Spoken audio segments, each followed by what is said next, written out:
to help, obviously, distribute the cocaine. So he went to 3 people. There were the Ochoa brothers, there was a guy called Gacha, and there was Escobar. Well, I Gacha forgot was like about big the into Ochoas. like... Yeah, The they were Ochoas pretty were like... nasty too. They were pretty nasty, but they were kind of soft in comparison. But like... Oh yeah, definitely. Gacha was like a bad motherfucker. Like, he was in the emerald trade, I think. So then... Yeah, in Brazil. Yeah, so he had like a very- monopoly over the emerald trading routes. Yep. But he basically killed all his partners, so the cockroach didn't want to go with him. He thought that the Churro brothers were too soft because they had basically been living like the high life for like years. Yeah, So he settled on exactly. Pablo Escobar. I heard the emerald and it was like precious gems were it was just as bad as like the blood diamond thing in Africa and shit. Yeah. Oh, it was worse. Actually. It was like you were No, just the abducted from a cocaine young was, like, age, worked and looked and searched Yeah. and died in the fucking swamp or whatever looking for Right. shit. Cocaine in Yeah. Colombia was fucked. I love Like it Oh, started. big time. It started with I think there was this guy called the Lion. He basically just wore a jacket. He had like 5 kilos of cocaine in this jacket, and he would just fly between Colombia and Miami, take these jackets in. From there, they had people like swallowing cocaine pellets, and then they would like obviously shit them back out, and then sell them. That was But that was the until they figured it out. They had put in whose book was that? What was it called though? They put it The in White everything. Tide, and they talked about when they first went to those cocaine and condoms, which they then tied a string around the top of the condom. The Yeah. condom was heat sealed. So they tied a string around it, and then they swallowed it, but kept the string tucked in the mouth or tied to a tooth or whatever. And then when they got through customs, they had to go to the restroom And put it and out, yeah. puke it out, yeah. But the problem was the way they figured it out was that there was They one of kept them where bursting open. they kept bursting. The stomach acid would finally eat through the condom. They weren't supposed to swallow it that far into the stomach. It was supposed to be in the esophagus. But, you know, it's kind of an inaccurate thing, right? So the stomach acid was causing some of these to burst, and they were doing autopsies and finding them. And they figured out how they were getting so much in, but I think there was over a ton by the time they finally figured out the method. Yeah. No, but then And then the worst part was they were kidnapping women, because once they figured out the guys, they were tried it paying with women. women, and they were kidnapping them and cattle. forcing them to do it. And then once they got to the U.S. and they gave up the coke that was in their bodies, they were then forced into the sex trade in the U.S. I have oh, a yeah, I wish friend. I was in the sex trade. I have a friend who is I was in high school with. She's a year older than me. Lived in my neighborhood. She has become a major, well, like probably 20 years ago now. She became a major activist in the anti-sex trade, white slavery, basically. Became a big activist on that. Her sister had gotten forced into the sex trade that way, drug-induced, yeah. And they found her, and she was going through, you know, kind of a deprogramming, I don't know what you call it, to get the poison out of the system and get her back Rehab? on track. Detox. Yeah, rehab. And she was, detox, thanks. She had she successfully finished the program and walked out the doors of this government facility, and a van drove up, grabbed her, threw her in the van, and she disappeared again. They never did find out what happened to her, but you can kind of imagine. Yeah. So she became a major activist, and I learned a lot from her. There was a whole kind of underground railroad, to borrow a phrase from the anti-slavery stuff. This underground railroad would go from Miami up into Chicago, and some of the eastern seaboard cities, but definitely in Chicago, where there was a massive kind of distribution hub where these people would then be taken up into Canada, taken out west, taken to other Midwestern cities, and basically either were drug mules or drug mules and sex slaves, and she finally got funding for a statewide communications network. Because half the time the sheriff's department didn't communicate with the city police departments, didn't communicate with the Florida Investigative, which is their state police, didn't communicate with the FBI. You know, they all had different radio frequencies. They had different computer systems. None of them were talking to each other. So before they got the concept, when they put Homeland Security in place and they came up with the concept of fusion centers, she and other activists in Florida were able to get some deep pocket people to invest in a unified communications infrastructure. So that was the only way that they combated that stuff. And so they were able to free quite a few. I can't remember the number. She has a whole presentation deck that I've seen where she talks about this, but it's thousands of women were set free, but there were more like hundreds of thousands of women that were still in the white slave situation. Yeah. That's crazy. It's crazy that the criminal activity was pretty much so far advanced beyond our own decriminalized allegiance. Well, when you have infinite amounts of money, you can pretty much. Well, I understand that. Yeah. But it's crazy how we were instead of unified as a force to kind of help our people in our nation, everybody was just independent of each other. You know, county from the city, state from the state, border from the border. It was like we weren't even working together. That's why the shit got as bad as it did. Because they were like, "Oh, these guys are fucking scrubs, dude. We can get this shit in here and make millions." Oh yeah, this is a great book. I wish I could remember the name of it. No, but to be fair, Pablo Escobar, he was scary, but he was smart as fuck. Oh, he was smart as fuck. You know, he had that. He had his own intelligence service. They had reconnaissance planes. They had human assets. They had digital assets. Mm-hmm. He partnered with who the hell was it? Anyway, some state actor partnered with him. It might have been Pakistan. I can't remember, but it was some Mideast country. Their intelligence service came to him and helped build his reconnaissance infrastructure, his spy network, and he used all these taught him all these modern methods of, you know, how to get human intel and digital intel and all that stuff. I can't remember the name of the guy that came over. He was very famous, and the U.S. finally assassinated him, and pretty much broke up that whole effort to improve their reconnaissance. The second time around, they discovered him, and a kill team went in and took him out when he was back in Pakistan. I think it's pretty cool what some of the celebrities nowadays are banding together to do. Like Ashton Kutcher, he's put a fortune of his money into anti-human trafficking and stuff. Oh, I didn't know that.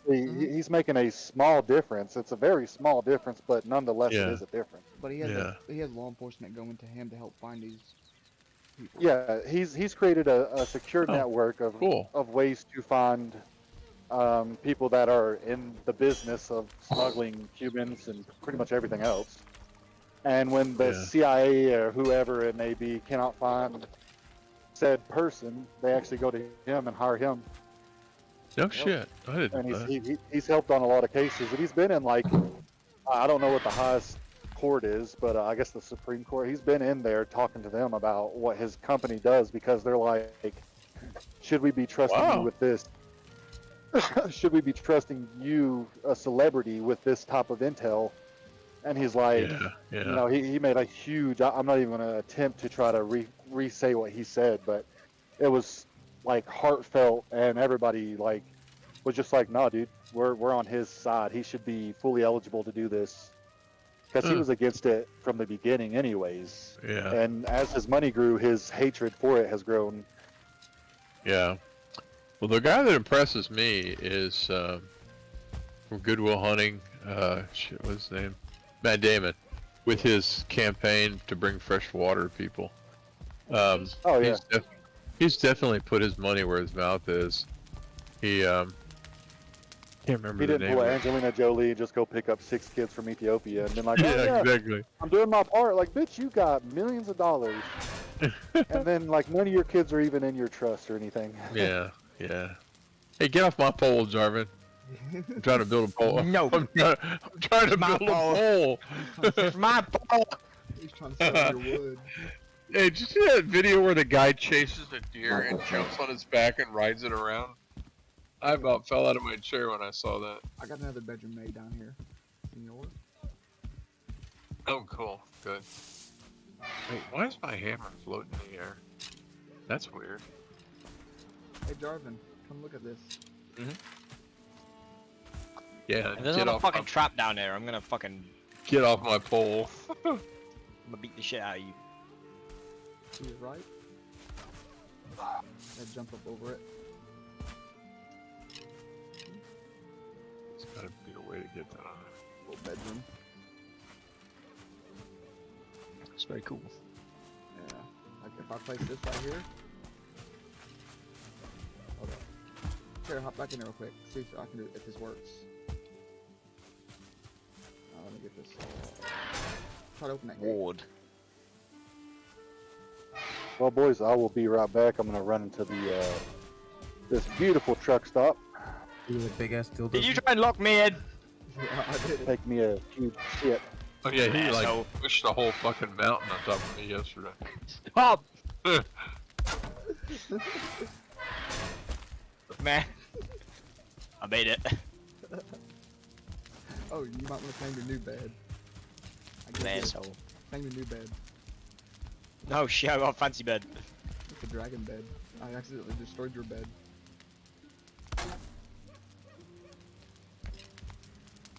My compensation. I don't know if I'm doing this right, but I'm trying to build a spiral staircase. They have a spiral staircase. Not really. Yeah. Doesn't work. Have you tried it? Uh-uh. Oh man, I'm doing this wrong. Fuck. Oh, I see what I did wrong. Shit. Here, watch yourself. I'm gonna see if it works. Yeah, sure.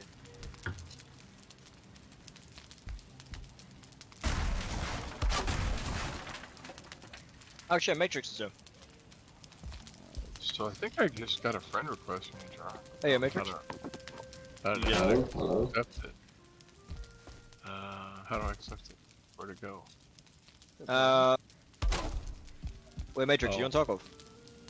Hmm? Yes. Are you on Tarkov? Yes. Hello. Yeah, I can do a bit of Tarkov.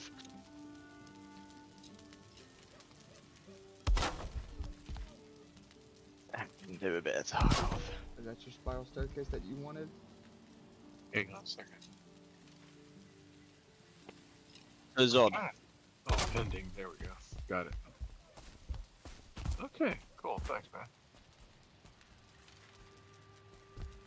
Switchboard. Background check. Like a fancy spiral Zod. staircase. Let me get back into games. Please. Oh, yeah. Fuck. Oh, wasting my time. That's small time shit. Oh, that's cool. When did they add that? It's been in there. You just have to craft. You have to learn how to craft all this. Yeah. Matrix, have you got any quests you want to do or some shit? Hey Matrix, you should get. The problem is that this piece of roof. Wait, is- Matrix, sorry, what'd you say? Wait, I need to look. Alright. What did it say? He said just wait. Just- I think he's checking. He said something about playing with somebody. He's got any.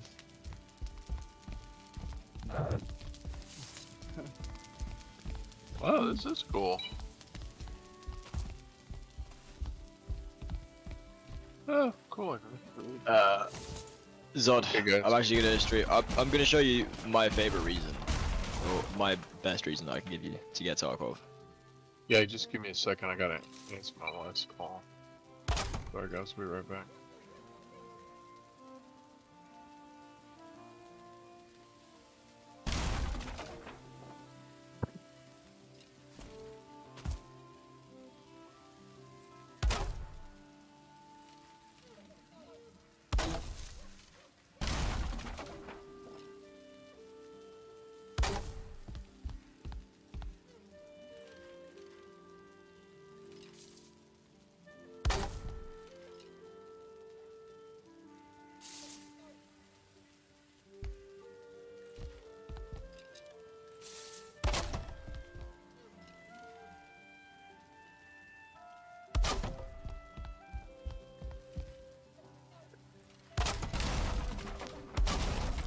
Can we do that?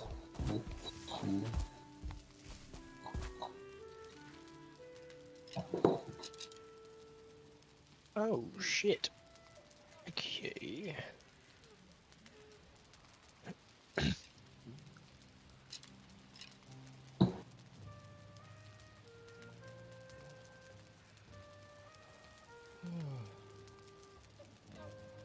I need a cup of coffee. Get yourself that cup of coffee. No, I don't have a coffee pot. I gotta go to the gas station to get me a cup of coffee. Why the fuck don't you have a coffee pot? I have Get one. a fucking coffee pot. I did have one, it just fucked up, and I just haven't got one yet. Got a new microwave, but not a new coffee pot. Fucking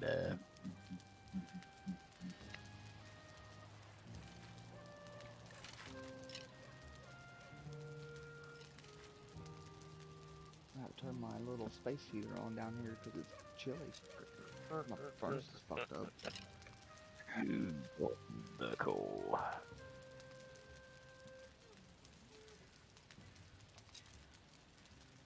Fuck is it still snowing out in the desert? This is stupid. And Matrix, is your currency quid also? What? Is your currency quid? No. No? Wait, which where are you from, Matrix? Switzerland. Oh, Switzerland. No. The wait, do you speak German, French? Which German. German? He speaks Mad. English too. Yeah, no, I guess that. But I've seen his talk I don't- obviously I in a don't- different I don't language. I can fucking remember believe which one. I don't believe you. Fucking I crazy. don't fucking believe you for a second. That's fucking crazy. So, I put a spiral staircase in the middle of the fucking hut for Zod.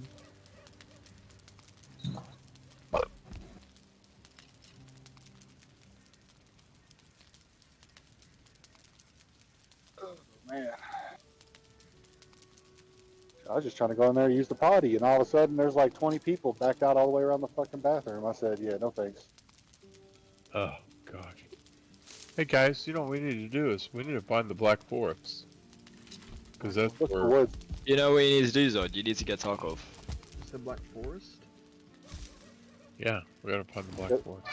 The Black Forest is just the woods. Yeah, I've been on Blaine's server. There's found them all. Found quite a bit of Shit. stuff. I still think the way to go is Tarkov. Jesus, what's all this crap?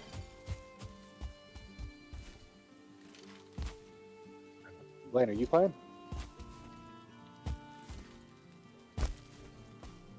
What the fuck? Whoever built our... Did you already leave? Wait, what? I was seeing if Blaine left or if he's still in the voice chat. I thought I seen his Wait, who? name. Ah, my chimney is fucked up. We can put a floor right there to expand the top for the spiral staircase to go through. I gotta fix my chimney here.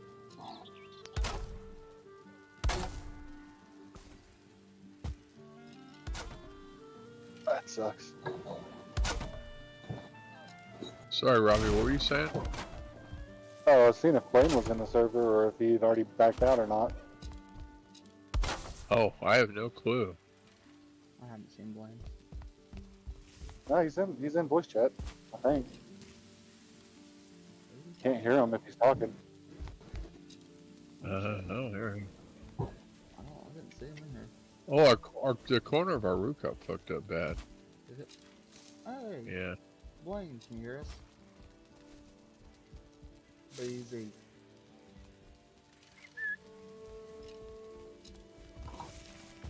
You can't seem to jump or shit. I messaged him. Shit. I'm Well, sure. if everything they keeps going like it's going, I'd actually make it home pretty soon. Like in another like 20 hours God. compared to like 40.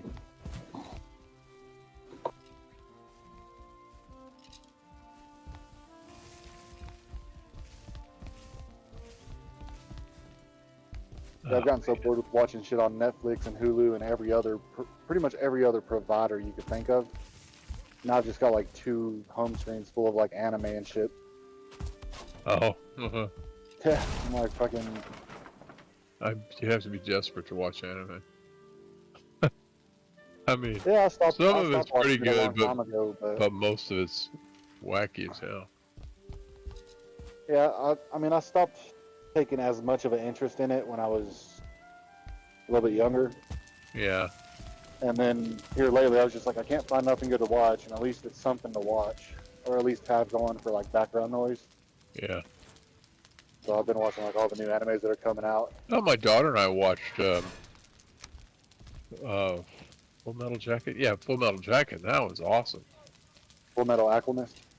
Sorry, Full Metal Alchemist. Yeah. Got my movies confused with my Yeah, it's like anime. Full Metal Jacket isn't so much of an anime; it's more of a dickhead yelling at other dickheads. Wrong movie. Man, what the hell?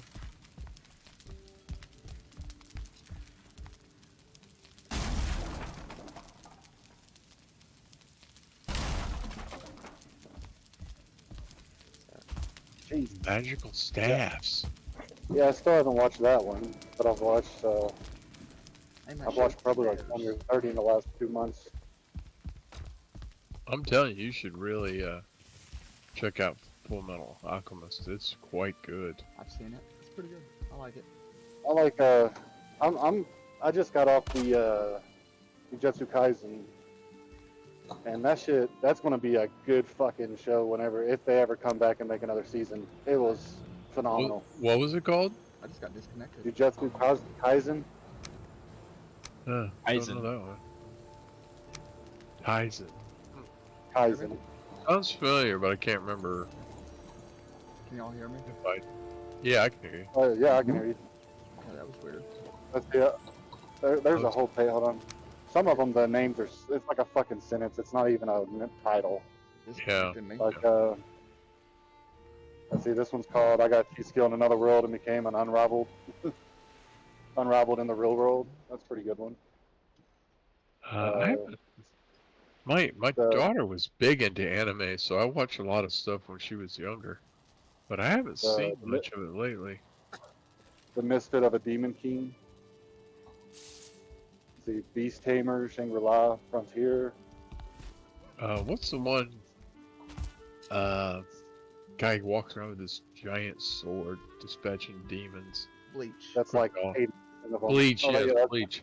Bleach has definitely been around for a very long time too. I started watching it and then I stopped. Just like One Piece, I watched like 130 episodes and I was like, I need to take a break. Dude, There's Actually, only like they came 8 out with a live action. I'm a big nerd when They it came comes out to with shit. They came out with a live action version of Bleach, I which know. Yeah, I've seen it. impressed me. It's not too bad, but it is more impressive than the Dragon Ball reenactment from back in like the early 2000s. That was Dragon Ball awesome. Z, yeah. Dragon Ball Z cracked me up. The hell is this thing in the way? There we go. Finished the At my whole Naruto series. Yep. Oh, Naruto. What was And that? then I started on- My younger started on daughter used to Boruto, laugh her but- ass off when the name of Naruto Shippuden or whatever it was Shippuden, called. yeah. She thought that was Shippuden. funny Yeah, Shippuden. because yeah, Yeah. because when she was younger, my mother-in-law said farts. She called them poots, and so when that came out, every time they said the name, my daughter would just erupt in giggles. She thought that was the funniest fucking thing. Yeah, they've got a new one called. Well, it's been out for a while. It's Boruto, but I've not really watched it, and I've seen little things of it. I Yeah, just don't know if I'm interested enough to go back into that universe and sit. There's so yeah. many filler. They were really bad about their fillers. It's not like you have to get past the first few episodes to get into it, really. Like, Well, you I sh- made it. I did watch it, but I watched it up until the point where I wish they would have showed when Boruto had the diamond. Yeah, I wish they would have showed where Yeah, but Naruto Diamond. became Hokage and all that shit. Then it can jump to that Yeah, shit. they missed a Yeah, whole some little origin universe stuff, of yeah. that. Yeah, 'cause- origins Yeah. of the what, the ninth Hokage or the eighth Hokage. yeah. That would have been, they might go back and redo that, because you know how like worst timeline ever is Dragon Ball. Dragon Ball was amazing, phenomenal, and then Dragon Ball Z came out, and it was good, but then they started making like the Kai to re-series it, and then they went to Dragon Ball GT, which was phenomenal at the time, Yeah. but then they dialed it back, and they pretty much split off into two different universes because of the creators. I wonder what the other Some of races it was looking like, if I remember correctly, some of that was licensing issues. I believe so, but I think it was like either way you go on the timeline of that, because that's how it is now. It's kind of like a GT timeline than a Super timeline. Either way, Yeah. it's still a good series to watch, and they still, at least they kept the same characters just at different ages in the Super series. Yeah. But they went so far into Super that GT could never come after Super. Like they've already learned, like they're holding powers that are nearing gods. They're not going to go back Yeah. to Super Saiyan 4, you know. Yeah. And they have Ultra Instinct that's beyond godlike, or that's supposed to be the power of the gods. So you're not going to go from Ultra Instinct to Super Saiyan 4. It just doesn't work like that. So they Yeah. kind of bit their stuff on the ass on that one. But regardless, they're both good watches. Yeah, a lot of times what happened with those was the creator was behind in the actual books, and so they wanted to move forward because they have contractual obligations to keep doing episodes. But so then they would branch off, and people who were doing the anime then would have to come up with their own stories. And then that's how a lot of times they got out of sync with the author.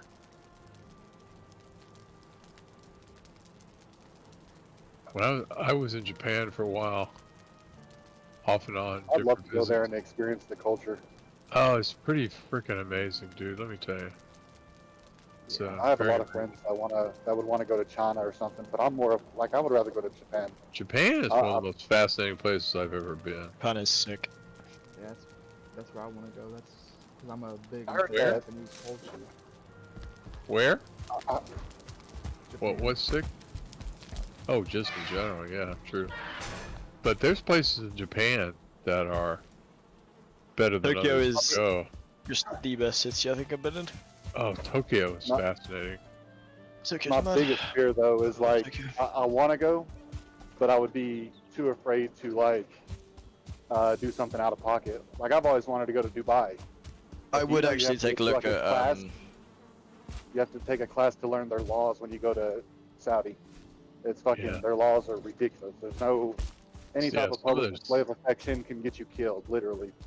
Yeah.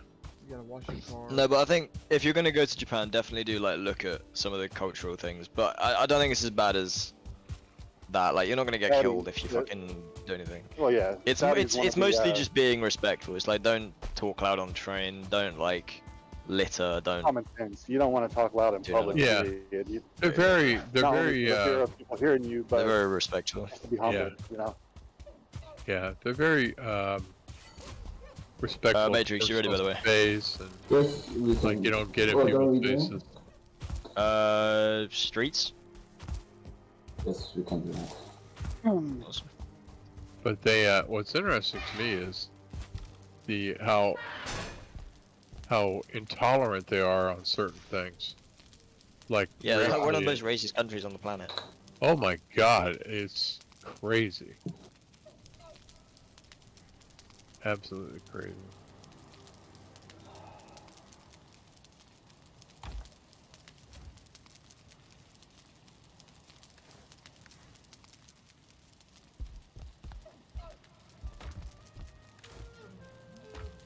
Yeah, man, nice gun. Wait, Matrix, have you got a sight on that?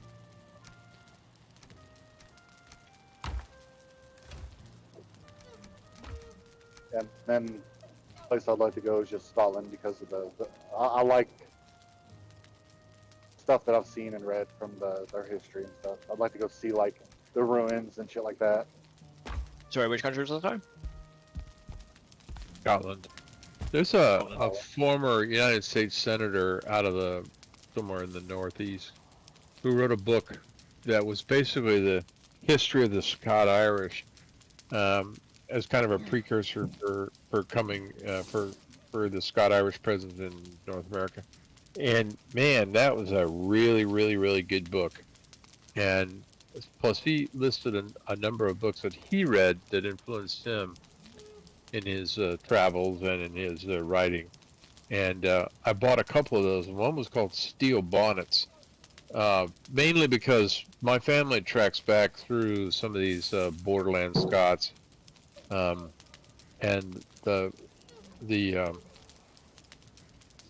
when the Scots were pushed out, the Protestant Scots were pushed out, and they sought refuge in Belfast, Northern Ireland. They then got pushed out of there, and that's how they ended up founding New London, New Hampshire, which is where my family originates. And by reading those books and kind of following that trail, I was able to know what I wanted to see when I went there, and that's what I did with Japan. I knew nothing about Japan except what I read about in World War II, and Right. I read a book called Shogun, and then I read another one called King Rat by the same author, and then another one called Reap the Whirlwind by the same author. They were all they built off of each other. They were all related generational type novels, and Shogun was fascinating. But there was a follow-on, and I cannot remember the name of it.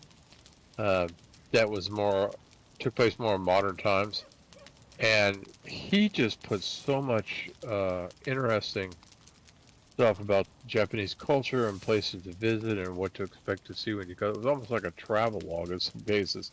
It was so vividly written. And I just, as I was reading those books, I just kind of jotted down a lot of places I wanted to see and things I wanted to see. Because I thought I was going to have a lot more time when the submarine I was on went there. But it was kind of a diplomatic mission that we were on when we pulled in. No U.S. submarine, no foreign submarine was ever allowed to come into any Japanese territorial waters under nuclear power. It was against law and against all the treaties and everything. You had to shut down the nuclear reactor before you came into Japanese waters. That's the ongoing multi-generational effect of Nagasaki and Hiroshima. And they're just paranoid about nuclear. Of course, this was before they built Fukushima and their own nuke plants. But Yeah, we came run off of that now. Yeah. They have that. Well, that was the one that had during the tsunami flooding, had a meltdown and Yeah, that's spread contamination everywhere. But we were the first U.S. submarine to come into Japanese territorial waters under nuclear power, and it was a huge, huge deal. And so we were only allowed to be there for what turns out to be there for 60 hours, and then we had to get the hell out of Dodge. So that was like, when you consider for 24 hours I'm on duty, it doesn't leave much, right, to get out and explore. But I got to see quite a bit of Tokyo, and it was one of the most unique places I've ever been in the world, out of all the places I'd visited in the Pacific Rim. And what years were those that you were there? I was going to say it was 1978 through 1980 was the time period. Sorry, that's not right. 1979, 80, and 81. And So there's no telling how much it's advanced since then and how. well, different it that's the looks. thing about Japan is that you walk down the street and you'll see a park that's been there for 700 years, and you'll come up on a Buddhist temple that's been there for 1,000 years, amidst all these modern buildings. It's so weird. And there's like zones in the city that what I are feel like intriguing, because like I said, American history isn't our history as as a people. It's the indigenous people's history, and we know nothing about it because we completely deleted it. You know, Yeah. we yeah. made it to the point where they don't want to share that history with us. Yeah. So, which is completely acceptable, completely understandable. But our history only goes back 300 years, some odd years. Yeah, And I don't know the yeah. exact, but it's rough around. And within that time, we've already revolted against ourselves. We've already, you know, enslaved and freed ourselves. You know, it's like, what can happen? That's a short amount of time, and crazy shit that's happened in our history. What would it Well, be that's like why- to go back, you yeah. know, like 4,000, 5,000, 6,000 years Yeah. in one like landlocked area that did shit their own way with Well, no that's what type of outer fascinates me presence? about England, Great Britain, is that you know there are places that you can go in Great Britain, so I'm told, where you can still find Roman ruins that pretty much have been left untouched, except for when different different people from different generations robbed the stone to build their own stone buildings. and I so forth. can confirm that is a thing in England.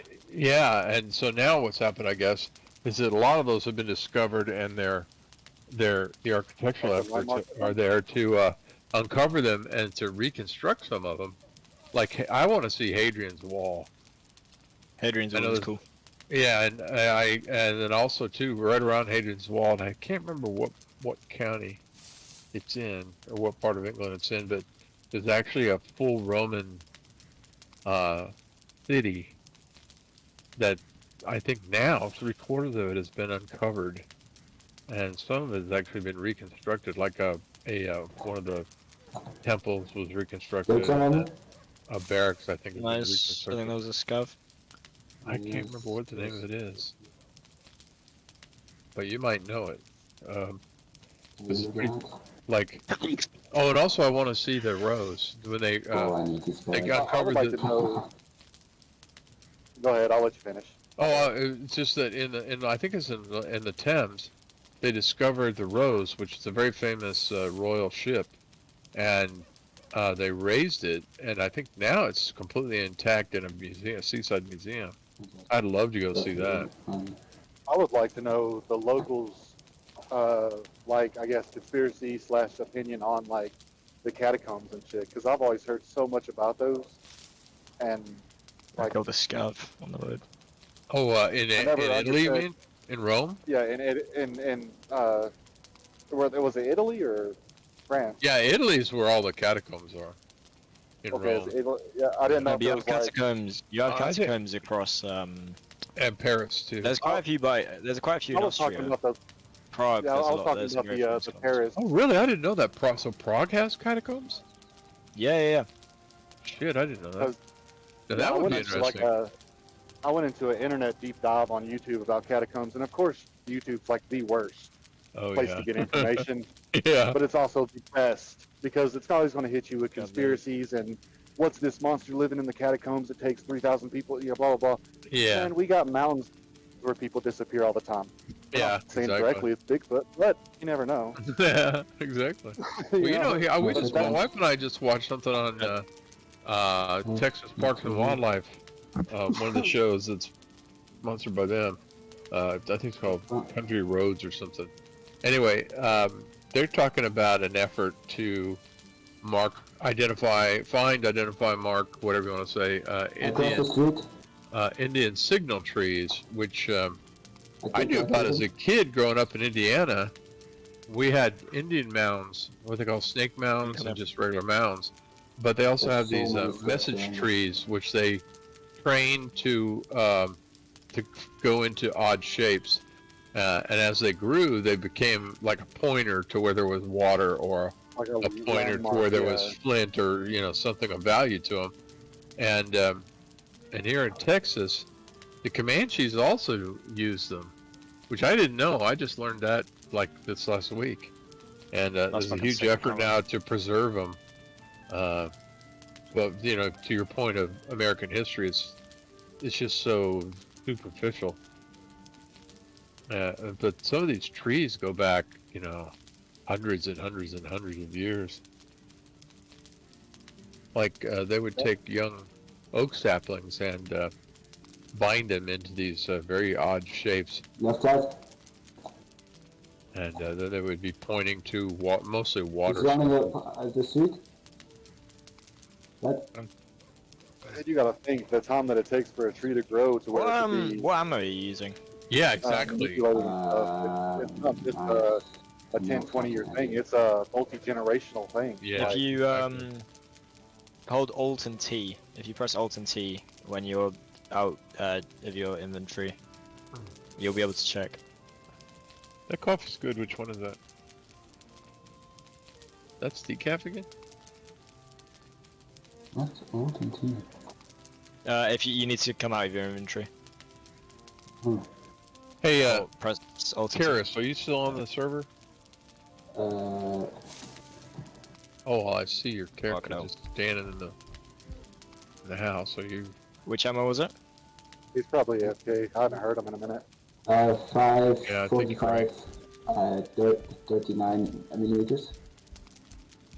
Which I keep hitting the Q Which one? key. I hate What? that. Oh, there. That's yes. Fuck. Oh, left side, behind the post. behind the cars? I'm running behind the truck. Mm-hmm. You're left side of the green bus. Okay.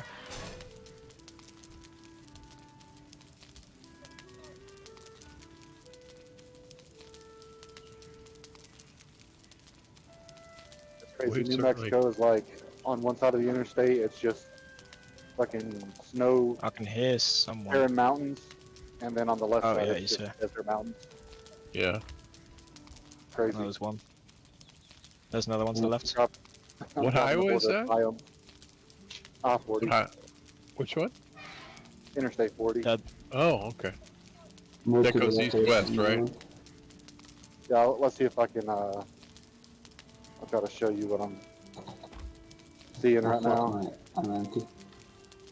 In here. All right, you watching the stream?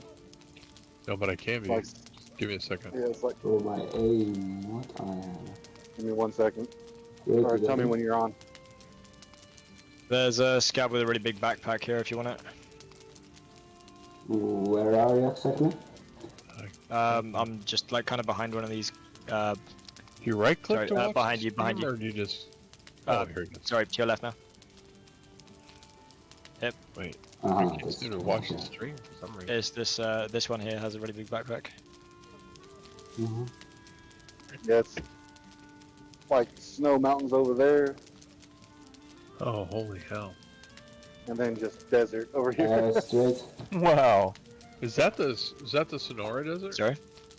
Actually, I'm not exactly sure. There's so many out here, and they Oh, just kind of what collide is together. my ammo? Let's see.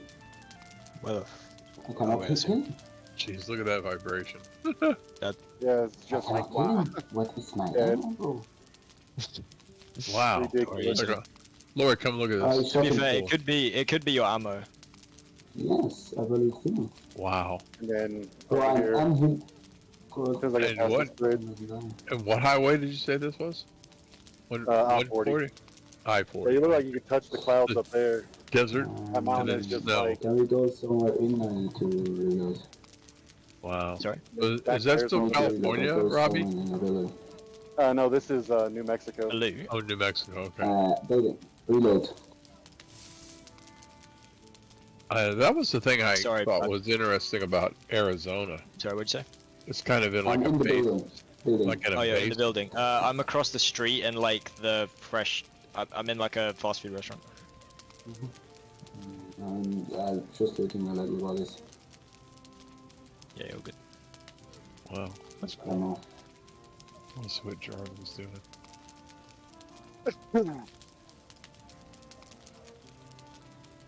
Yeah, it's kind of weird. Usually, whenever winter comes around, you think of like there's a line like north and south where the snow doesn't go. Yeah, true. But in Arizona, it's the same When I line, see but someone it's running like on the street, that's me. altitude line. Sorry? Yeah, exactly. It's all about When you altitude. see someone running on the streets, that's me. It's not me. It's not me. It's not me. No. He's in a building. Yes, it's good. Whereabouts on the street? That's me, that's me. That's me. Yeah, yeah, I see you. I see you. Where did you see the guy? I see. Where Oh, do wait, you I see it. him? Oh, nice. One dead. So these are other player characters or are these NPCs? I think that was an NPC. Mhm. No player walks around like that. I'm back. Pop up, guys. I had to go get, No, We didn't miss you at all. I had to get me a soda. Ah, Go back I to the need NFA. popcorn. So I need popcorn. Y'all been eating popcorn on me and I'm coming to you. popcorn. Let's go. Popcorn does sound good. I'm out of popcorn too. I'm to the right now. Oh, there was a guy to the right. Was that your buddy? Yeah, this is Matrix. Oh, There's no way to actually like tell who's who. That's why you That just when you sucks. play Tarkov, you need to have like actually Yeah. good comms. yeah. That's I why I don't was think we trying not to can speak while y'all get were locating out each other. through Pinewoods. That's a Ooh, short, that's that's good. a shortcoming in that game. That's just kind of weird. That How do I know which ammo I need? It's just realistic. It's more of So a- if you press Alt and T, it'll have the caliber, and then it will have like some letters or numbers after it. Mm-hmm. It might be like FMJ, PS, PRS, anything like That that. is PS, GS. Yeah, these what's that? days, with PS and JS. PS, GS. Mm-hmm. PS, I JS. think. Oh shit. That might be a Golnik rounds, which is fucking incredible. I'm not sure if what is this, a mall? Yeah, something like. Something this like is the streets map.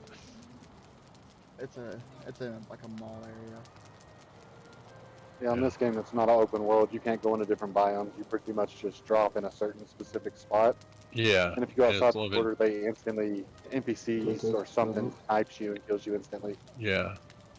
It is one of the things that's actually quite nice about this game. It's like if you log off, nothing can happen to you. So Yeah. unless you log off for the wipe, like nothing's gonna happen to your stuff. It'll. Can't get like raided Yeah. or taken.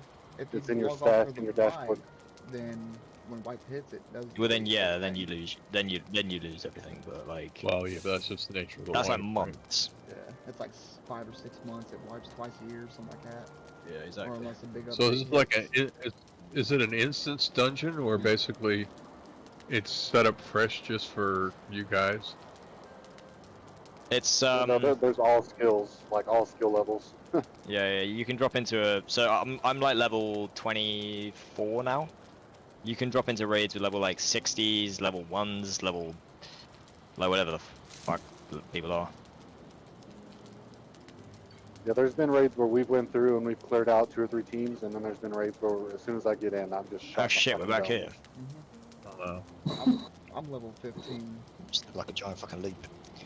You wanna try to escape? And collectively, your objective Yes, is I to kind of want to leave. So No, I we found got ammo. crash site Okay. collapsed.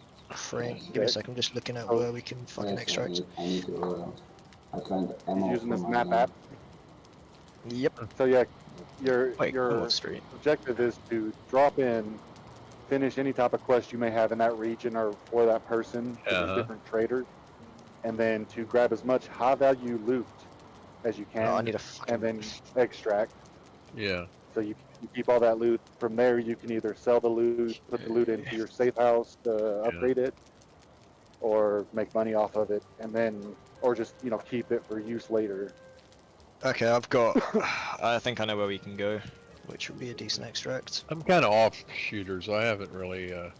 Oh shit! Oh man. Fuck me! Oh my god, dude, that was amazing. Holy shit, scared the shit out of me. Dude was just like ringing the bell. I was like gasping We're for close. air Wow. while drinking coffee, about choked to death on that. It's like, holy fuck, where'd that guy come from? Yeah, Yeah, welcome to Tarkov. it gets crazy. It's like right in your face. Fine. And the movement, what I like about it is the movement, the crouch is fucking phenomenal because there's like 6 different levels of crouch to look over obstacles and shit. It's not just like You look. Oh Standing yeah, If you look on the Crouch bottom left, down. you can see. That's you can like you can nice. change each one. How are you There's doing? You can levels, also change your movement speed. Uh-huh. So he's Oh, like holding the nice. crouch button and he's moving his middle mouse wheel, and it goes up in increments of your I crouch. wondered if that's what it was, metal mouse button. Yeah, so it makes it really cool because And so you in can do friendly fire damage. Yep. Yes. You Yeah, could or- literally just dome your buddy.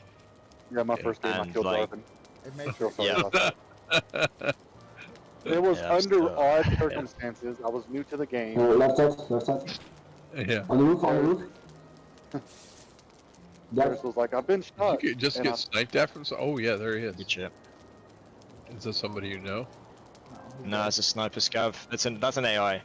That's the thing. Oh. Like when you first start, you're gonna die to AI like all the fucking time. Yeah. You're not going to realize where they're at. Yep.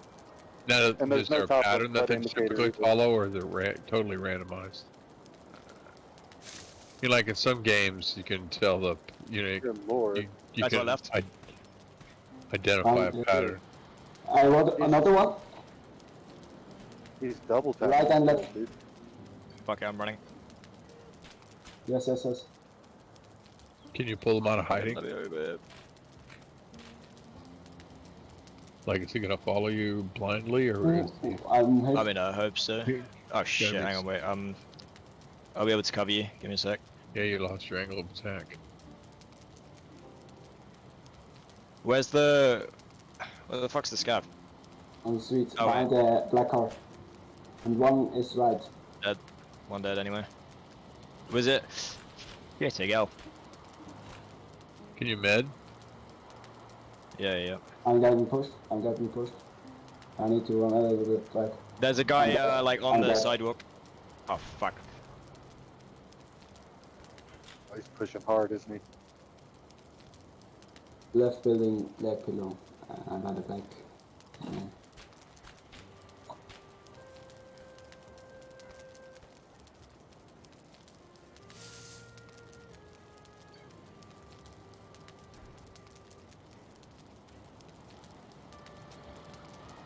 That was players, 100%.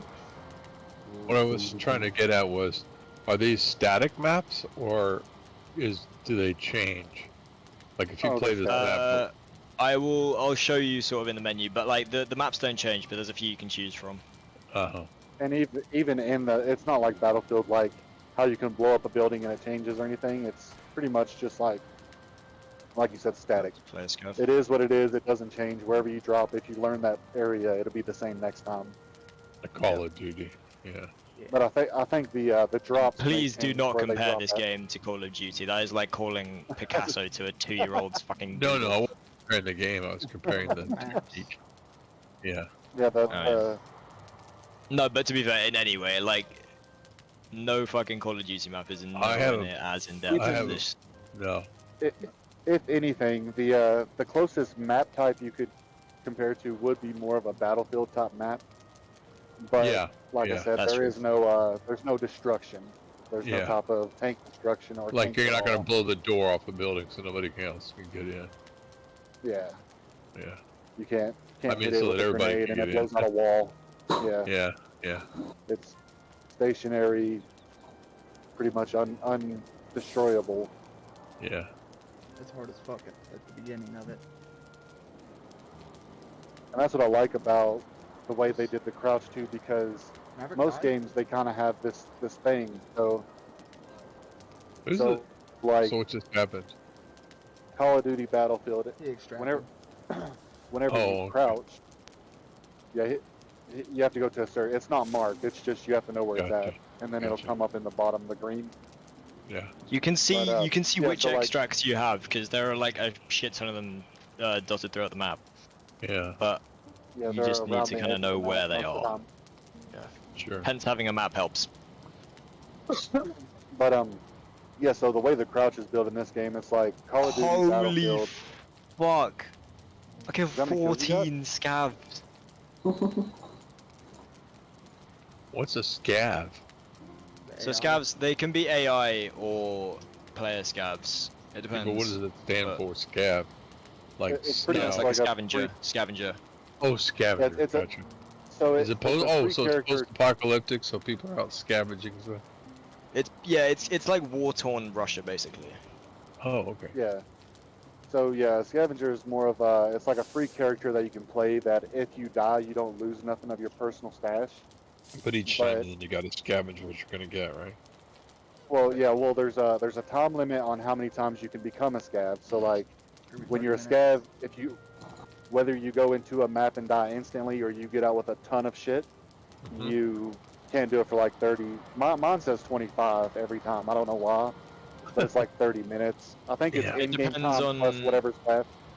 Yeah. It depends on what reputation we have with fence. Okay.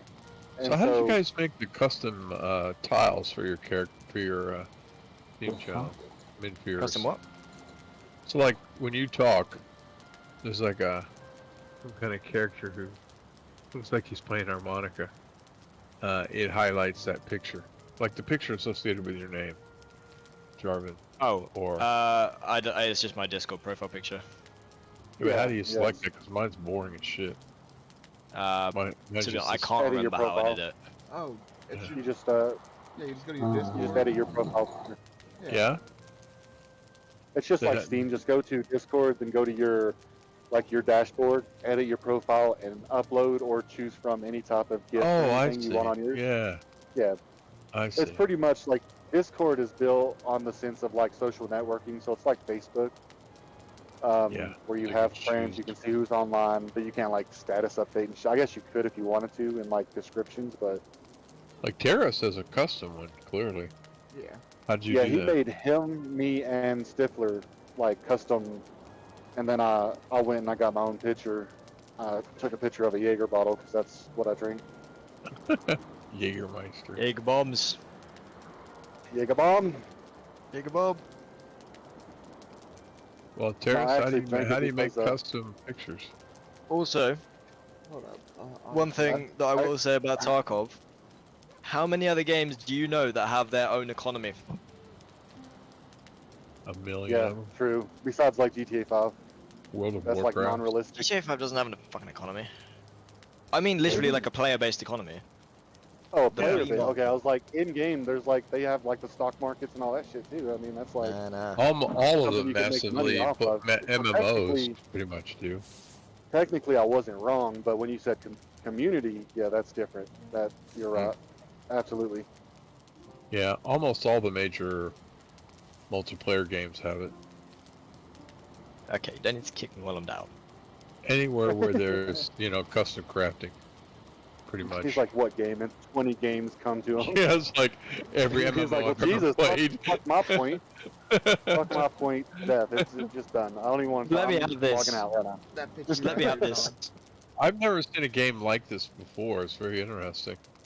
But like I It's- said, I I'm pretty think much you should get it. I'm pretty It's much fun. a dedicated. Once I'm into something, I'm gonna stick with it till I get bored, and then I might choose another one. I don't hop between it's- games. Choose this. It's just too much for my brain. For me, I would find it Tarkov- very surprising if you get fucking. Wait, make this- For- what the fuck? For me personally, Tarkov is a different type of fun. Like when I played, let's say Call of Duty or Battlefield, we'll group them together. It was Yeah. more of a go out Rambo style, just fuck people up because I was either good or I get fucked up because they were better. But Tarkov's more of a, Plus, just there's so hold much your bearings, cheating. know where you're going. You have to remember. Yeah. You have to, if somebody's shooting at you, get to cover. Don't just stand there looking around. Fucking get to Yeah. cover. Yeah. Be aware of where they're shooting from. Also communicate that with your team. And then, as always, get as much good shit as you can and try to keep it. Yeah. That's always fun, regardless of what game it is, whether it's comps in Rust or guns in fucking Tarkov. Yeah. You want to find, like, you should have heard Jarvan, when was it, like, a week ago, this dude was going through and showing us, like, objects that were super expensive in the game, worth a lot of money in game. Yeah. Yeah. And I'll be damned if he didn't join a fucking raid, and that next raid, he got I one of, fucking like, it was fell like a USB thing, and Nah, it was dude, the he went Linux. fucking, he was belligerent. He was like, I'm fucking out. I'm done. I'm leaving. Yeah, installing I right left. I just fucking left. now. Bro, that was a He million fucked with rubles. Nobody, bro. It was a million fucking rubles. He didn't fuck with Wow. nobody. He said, no fucking way. I'm done. I'm done. And he just started beelining for the end of the map. Yeah, because like no, but like that's the thing, right? It was funny because I It talked was about it so like ironic. 5 seconds ago. I Yeah. talked about it like 5 seconds. Like this item, right? It was It's like really rare. instant- You know, it's worth like a instant million karma, rubles. yeah. Oh shit! There it is. Yeah, he was Funny. just like, I'm never gonna. He said it in a sense that he almost never finds them, and then Yeah, as soon as he they're rare brought as it up, fuck. he Yeah. found it, and then he was Yep. just like, no fucking Fucking way that I'm happened. out. So maybe, yeah, maybe we need to keep talking about it right now. Then this next raid you go into, if you find another one, we found the Oh, cheat yeah. code. Yeah, that's like what happened to me in one of the World of Warcraft games I was playing. I had been looking all over the map for something. I don't remember what it was now. It might have been a fish, because I like to do the fishing and stuff. And Although I'm running, I would like. I'm running everywhere, and I can't find what I'm looking for. And I just passed this random dude who's also fishing, and I asked him. I said, "Where can I find this fish?" And he's like, "Right there, where you're standing." And I'm like, "What?" I never even thought to cast my line in the water. So the first catch, I catch one of them, and it's like, holy shit! That's, I stood there that's and I what did. caught my limit to what I needed to finish my quest. That was just like one of the best spots in the game. I didn't know it. I'm standing right there. That was similar to me when the first time I played Raft, because I'm Oh, definitely Raft, into yeah. survival building games. Anything that's got a Yeah. building aspect for survival, Yeah, me I'll too. try it. Yeah. So I got Raft, and it was a hell of a lot different, but it was fun. Did you like it? And yeah, dude, I loved it. And it's short. If you Yeah, just play the yeah. career, it is really short, but it is. If you like puzzles, where you have to go over here and do this to make this to go do this. Yeah. Yeah. That's what I like. So it kind of challenges you to learn Yeah. the maps and games. Yeah. But to regardless- explore. One of the aspects of Raft, believe it or not, is fishing. Yeah. Yeah. Well, I would assume since yeah. you spend most of your time on the well- water. Yeah, it's fishing. So I started looking up, and I was like, I threw a line, and I got this little fucking like duck thing that I pulled instead of a fish. I was like, oh, what is that? I'll just use it over here as a knickknack. Then I got like a boot, and I got like another thing and another thing, and I'm like, what am I fishing for right now? Yeah. Sure enough, I looked online, and it was telling me that like there was like a 0.08% chance of getting this item when you go fishing. There was a 2% chance of getting this, a 10%, and I had all of them. Yeah. I got one of each of them, Oh, funny. and I was just like, what are the fucking odds of that? Yeah.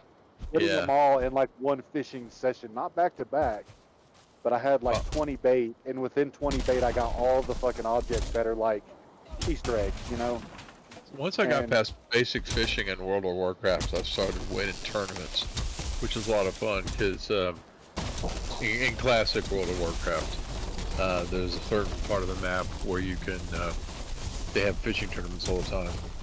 And some of the prizes in the fishing tournament are very unique and very fun.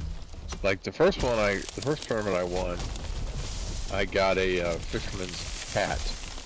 But on the fisherman's hat were these lures that increase your chance of catching fish. Well, I probably ran around with that stupid hat on for 6 weeks before somebody finally told me, hey, have you tried using those lures on the hat yet? And I was like, I didn't even know they were on there. I thought it was one of those things that they created with Yeah. decorations on it, but you could actually remove them and put them on your line. And then I won 2 more tournaments using those lures, and I got a better reel and a better rod and whatever. But the best ones are when you win outfits that are unique, like nobody else except others who've won that tournament will have. Yeah, Yeah, so so you you see- attributes where you can look Yeah, at somebody and be like, exactly. oh shit. Yeah, It's and so I won. more of an I probably icon won a power half a dozen. statement. I probably won a half a dozen tournaments, and had like 3 unique fishing outfits. But that's what's cool when you join these tournaments. You tell the people who are just hoping to, get lucky and just basically know the basics of fishing. Then you see all these other folks dressed up in their fishing finery, and you're like, oh, that guy is good. Yeah, that dude's had some hours in fishing. Yeah, exactly. You can Because to kind of get see this who one- the masters and pros are. If you get this one rod and reel combo, You have to go into these really dangerous areas and fish where there are all kinds of really nasty monsters and shit that'll kill you like one hit. So it's a matter of stealth fishing, or you have to bring somebody you know who's really powerful who can watch your back. To like cloak you and shit. Yeah. Zod. Wow, that's If you- kind of cool. So if you're still all watching those my are stream- modifications or add-ons? Yeah, so Yeah. there's all that, but then you can change like there's so many fucking options. They all change these stats. Huh. Fucking So it's not just like simple like Yeah. add a laser sight, I haven't add a got- extended cartridge. no. If you I want haven't to got add this far. if you want to add a laser sight, you got to add first a rail to house the laser Oh sight. yeah, You need a handguard that is compatible. yeah. All Wow. that shit. That's like And real. then you need to buy each individual part. Yeah, yeah. Fucking incredible. Like And you see, got whenever he hasn't showed me the covert too in-depth combat about this stock. part. No, but to be fair, I need to. Whenever you're next on, let me know. This would be Yeah, he's overly You're on. complicated. well, the thing is like I said, he hasn't showed me too in depth about this portion of the game, but he tried Yeah. explaining to me to the traders. And if you go to the trader screen, man, you just have like a plethora of fucking shit you can buy. Oh yeah, But to Yeah. me, it looks like a script of kanji because I can't understand. You have to literally look up the details of each item to make sure it's yeah. You got a deep dive. for your preferred weapon. You can't just be like, oh, Yeah. it's a stock. No, To you be have fair, to make once sure you it's get not once you your get weapon. more used to it, it gets a bit like. So for Yeah. instance, for like the AS Val, obviously you can't put fucking like any ammo into this Yeah. and have it Yeah. fire. So if you want to find the ammo, you use link search. Shows you all the ammos you can have. Each Oh, one I will see. have like different That's how I've been penetration doing it. values and everything. Yeah, that makes sense. Every gun I like, find it's like and I a take tree. back to my stash, Yeah. I do a link search to see what type of customization I can do to them. That makes But I'm sense. so afraid to The- spend all my money. Yeah. The easiest way to do it is just to use the workbench. So that's why, like, if you can get the workbench quickly, Yeah. it's just Does so it like much save easier. cost or? Now, do you Oh, do you right. pretty So much this is play another with the aspect. same? You pretty much play with the same basic weapon, or do you have different weapons for different scenarios? Oh, so that's the thing, right? So you have these are all the maps. You Yeah. have streets, interchange, customs, woods, factory, lighthouse, shoreline. The factory is like the smallest map. It's very CQB, so obviously you're not gonna want to take like a fucking sniper into there. Yeah. You got streets, which is like a mix. Like you've got close quarters bits and you've got long bits, but it's just the largest map. Yeah. Interchange like a shopping mall, so you're gonna want something close range. Customs, I'd say it's more close range. but Where there are rate some of long fire is range. probably more important than. Yeah, exactly. Yeah. Yeah. But also on each map, it's telling you what they woods, consider the very long the difficulty range. of that map. Yeah. Whether it be like Shoreline, long you know, range, just lighthouse, long range, terrain. reserve, close range ish. But like, so you can see. Well, hang on, I'll show you all the guns. So you just a can fucking have. list of- These are all the assault rifles. So you got the ADAR, you got RFB. All these. These are all the assault rifles. This is how many AK variants there are. Oh, that's pretty All much these how many there are in Kalashnikovs. real life, you know. Pretty much. So like everybody on a server, They're adding more next wipe. you'll never find somebody that's got the exact same weapon unless it's like spawned in on a fucking scab. Sure. We got the bolt rifles. You can upgrade. Even then, Wow. it is slightly different because, well, not Oh, only that, me and Remington Terrace spawned 780, in- huh? That's cool. Yeah, me and Terrace spawned in scabs once, and he had the same. We had the same setup, but mine had a scope and his didn't. So it's like it's just varies depending on what they generate Yeah. for that character. That But also, Remington, it kind of depends. that Remington it kinda- 780 was available in Vietnam. There was a Navy sniper, special forces guy, but he was just back then they were Navy UDT, underwater demolition team, not SEALs. and he had a record kills off that thing, and it's a bolt action rifle, single shot bolt action, and he was there to rescue some people who went down in a helicopter. Him and 4 other guys. He was the only one that made it out of there. He killed something like 64 Viet Cong and ARVN troops who had surrounded this goddamn thing. And the guy that he kept alive for the longest time was using a M79 or one of the M series grenade launchers, and had almost as many kills, but you know, they were bunched together and they took a grenade than anybody else. This guy was just popping them. He was hiding up behind the rotor mount, and then would jump down and hide behind the tail rotor, and he was all over the helicopter just nailing people coming in. And he finally got wounded 3 different times, I think. But yeah, he holds the record for the number of kills on a sniper weapon. For the difficulty of not wanting to fucking die. Yeah, it's like, you know, Certified trying to. Badass Medal awarded. Yeah. When it was just, you know, he's just trying to survive.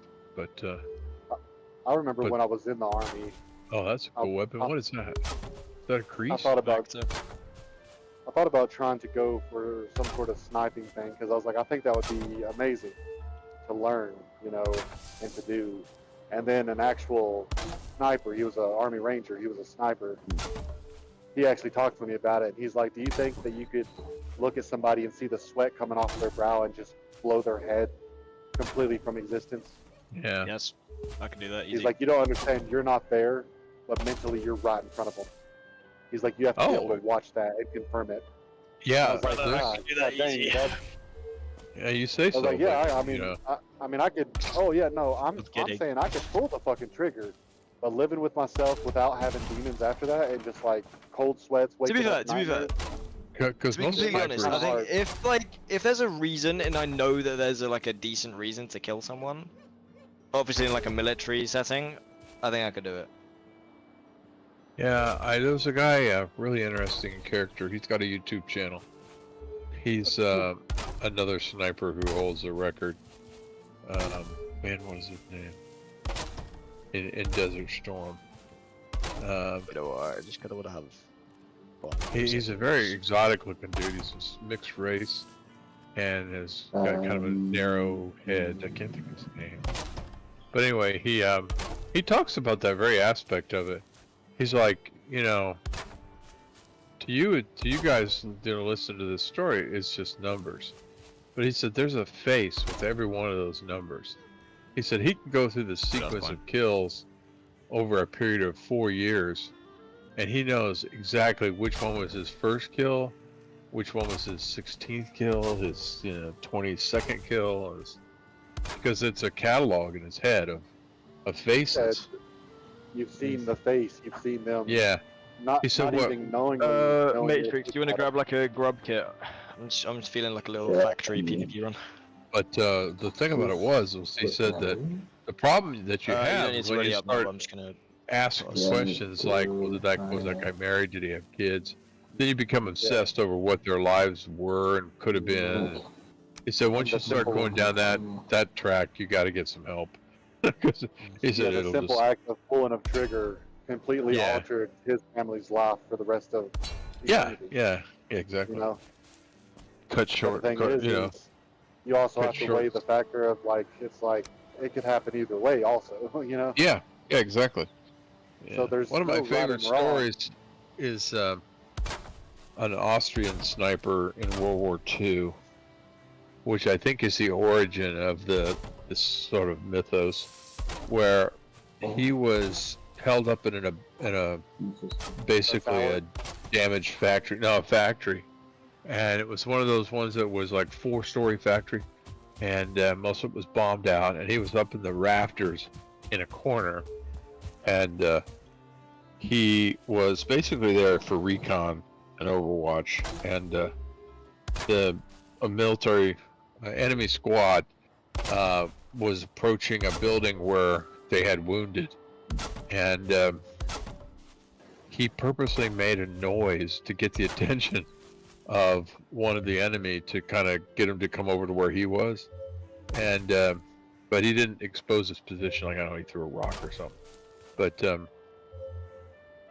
they also had a guy on a second floor of a school building that was about a half a mile away, and they were on. There was no radio communications or anything.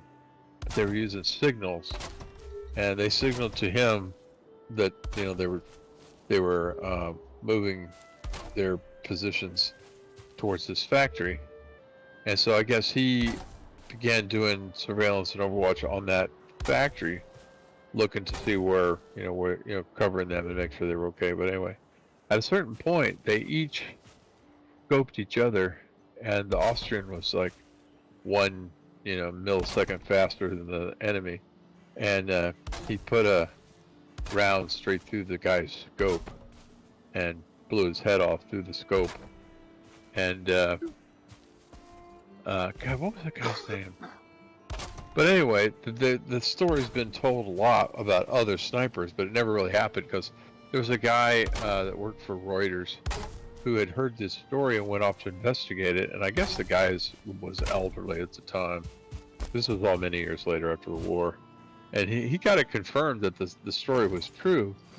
But then there was probably a dozen other stories that involved guys from different military services, different wars, different battles. And as he went and investigated each of those subsequent stories, they were all based on this original World War II story with this Austrian sniper. Turned into like a fishing story type deal. Yeah, exactly. Yeah. Now I've seen where they I don't know if it was because all the wars were so brutal back then, and I don't know if it was like World War I, II, or Vietnam, but there was stories of like soldiers coming out with a ring or a halo around their head, and it's where bullets would enter the helmet, because the old helmets just sat on your head and it was just metal, a sheet of metal stamped, and it would just. Oh, you're talking about when it makes the ring, when it makes the ring around the inside? Yeah, that was actually one story. It didn't happen to a lot of people. Because I'll give you an example. I'm staring at my uncle's World War II helmet right now, his pot, and he was in Patton's army. Battle of the Bulge was this big battle, and in the lower rim of the helmet, in the back, is a hole, a jagged hole. A German sniper tagged him as he was running between 2 hedgerows to try to get the radio to the second lieutenant, because all of their upper command structure had been killed, and this little, newly, butter bar lieutenant, JG in the Navy, I don't know what that would be, in the captain, I think, in the Army. Yeah, probably a captain or second lieutenant. Yeah, it might have been a second Louis. I'm pretty sure it was a captain, and he was the last one left. Butterbar is, Butterbar second lieutenant, Silver Bar, or we call it. Oh shit, I'm dead. That's first lieutenant, then Double Bar is captain, and then it just goes up from there, major. Oh, okay. Well, this is the lowest level lieutenant, so like Lieutenant JG in Navy. Oh, can't Mr. Gillo, good luck. Can't remember what that is, but anyway, he had to get the radio to him because he had the codes, and the radioman, of course, had the radio. And radiomen were always a high-level target for the German snipers, just like the officers were. But they nailed him on a dead run, going across this gap of about 3 feet, as he, because the unit got separated on either side of this hedgerow, and they hit him just as he was right at the edge of the next hedgerow, and sent him flying. And the medic was able to help him, stay conscious, and they called in the artillery strike that basically saved his unit, so he got a Bronze Star for that, and a Purple Heart. But I inherited the helmet with the bullet hole in it. And I was asking him at that story about the bullets going around the inside of the helmet. Red guy shirtless.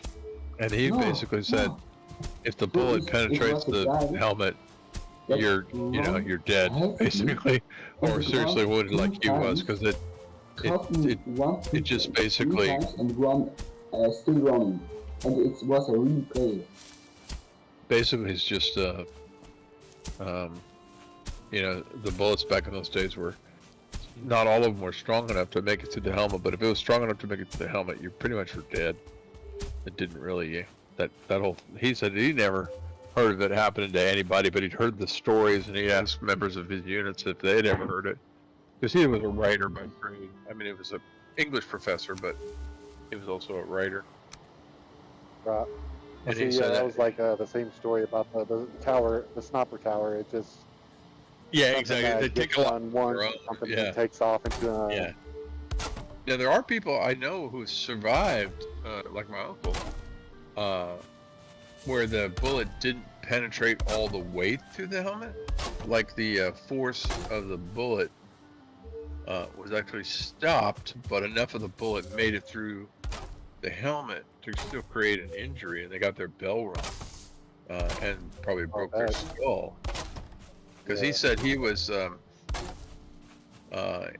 they were under attack by, what do they call them, the anti-tank cruisers. I can't remember what they call them as, but Panzerfaust, I think. And because with Patton's army, you know, they had the tanks. It was pretty much a mobile assault unit, and the tanks were part of that.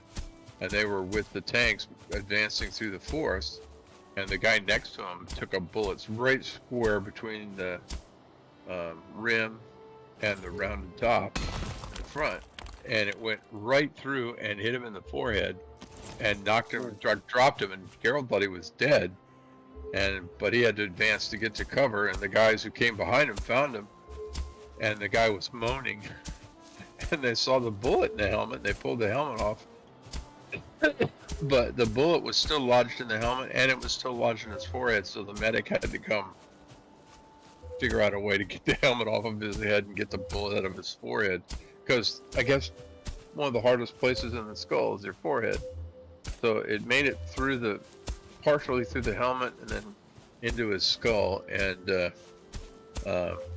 Garrett said he had a big scar because they knew each other over the years, and he said that guy had it bruised it really badly. It penetrated the skin, so he had a skin wound, and then it actually cracked his skull. It didn't make it all the way through the skull, but it chipped a piece of his skull out, and so the medic had to patch him up, and then he got sent back to the rear for recovery, like my uncle did, and they were in the same hospital unit for a long time, but he survived it. He said so they called them the Helmet Twins. Both of them were in there with like one in the front, and my uncle's in the back, and so the helmet did work. It just there were certain places that were not as strong, like the rim, and then it other wasn't places. like nowadays where they pretty much consider like an 80%. You know. Yeah.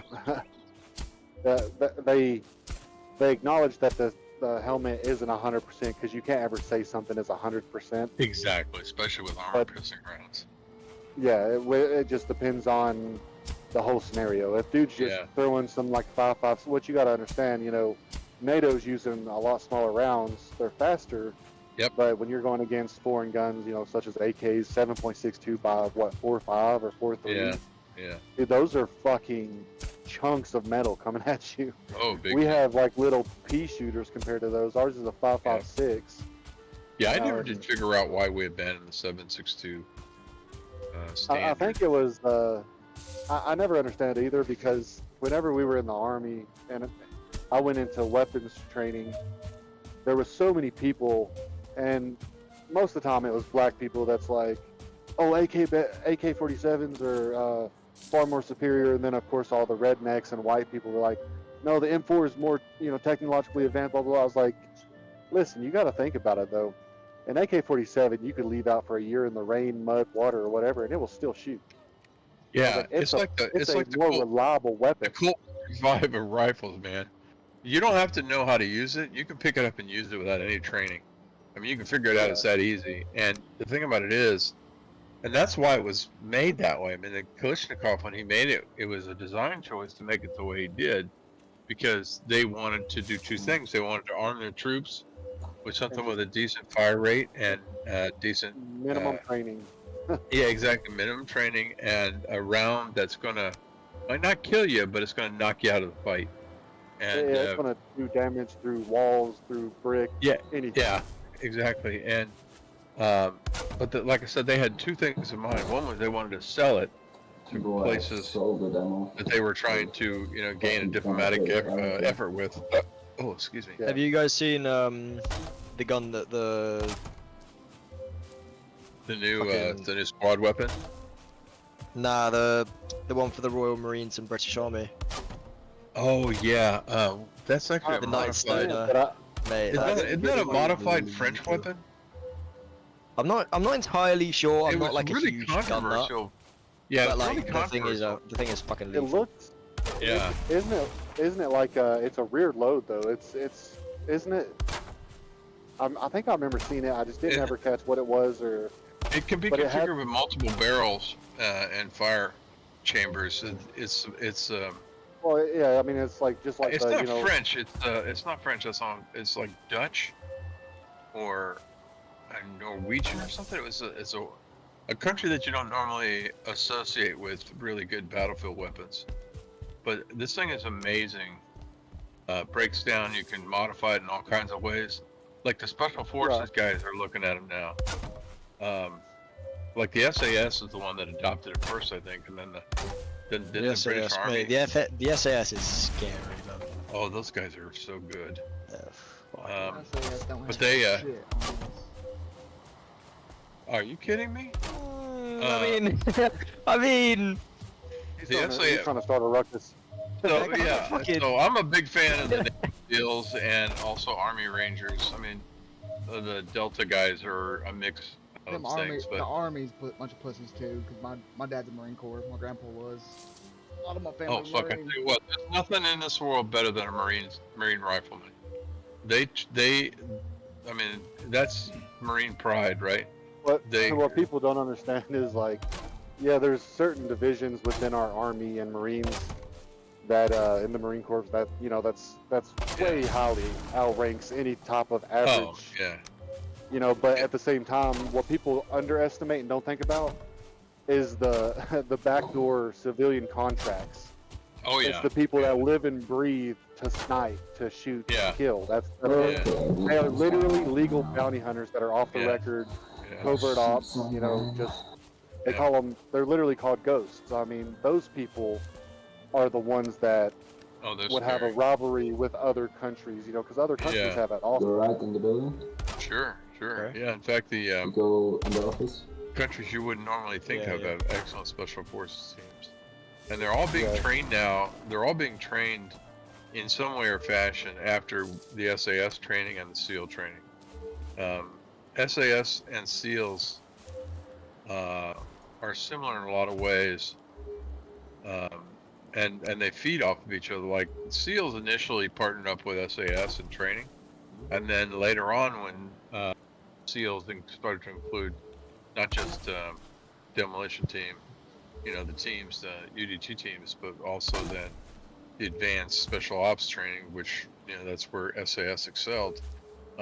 We borrowed a lot from the SAS, and then in full circle, once the SEALs had started developing a lot of other techniques, the SAS borrowed from the SEALs. So there's a lot of crossbreeding with some of the special forces units. There's a really good YouTube channel that did a video on what are the difference between Tier 1 and Tier 4 special ops teams, and what are the difference between operators they call them. Then what's the difference between the different types of special forces, like the SAS and the SEALs and Rangers and all the different kinds. It's really fascinating. Sorry, I'm just out in the hallway. Okay. Yeah, that British quad weapon is really impressive. I need to look that up because I remember seeing something about it. It's called the And, Knight Stoner one. I think. What's it called? Knight Stoner one. Pretty sure. Yeah, I think that's right. And there's another one that I the feel US like I've toy. seen something like that. And that's in the UK, right? Yeah, yeah, British Yeah, Army. see, I could remember. I Going feel underground. like I've seen something like that, and I could have swore that it was like Is that you on the stairs? the way it was set up is where you're pretty much the trigger guard and everything is in front of the magazine, which is like in the top. Yeah. Maybe I might be mistaken on a I different can't gun, but it remember. looks so odd. But it was unique as fuck, Yeah. and it was supposed to have, you know, like you were saying, there's so many different ways to equip it, and that's Yeah. what America Yeah. tried to do with the M4, because like there's the M4 A1, 2, 3, then there's the M16 A1, 2, 3. You know, the M6, anything before A2 on either frame is Yeah. pretty much Yeah. non-existent now. Yeah. But yeah, it's Well, I it's trained an on the M4 and an M16. Behind the glass. Yeah, we had M16 A3s as our Fuck, I'm getting hit by something. training weapon. Yeah. But when Yeah, it comes down to it, the only difference between an M4 and an M16 is literally the barrel. That is Yeah. all. Yeah. The only reason they developed the M4 is they used the M16, they cut the barrel down, and they used it for CQB and clearing houses and shit for urban warfare. That's the only Just reason like they the- did that.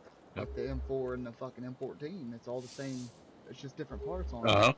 Yeah. That's all it is. Well, the I- M14 is a 7.62, and it was the baddest, Yeah. the absolute I baddest. trained gun on that was I ever trained made. on the M14 carbine, M1 carbine, and the M14 rifle, and yeah, they that M14, the carbine version of the M14 was my favorite. That and thing. M14 nowadays is considered to be like a marksman rifle. It can't be used for much of anything else That's right. That's right. And because of the bore and the rifling and yeah, the, you know, the that's size how of I the got bullet. my. That's how I got my expert rating, was with the M14. That thing is a great weapon for just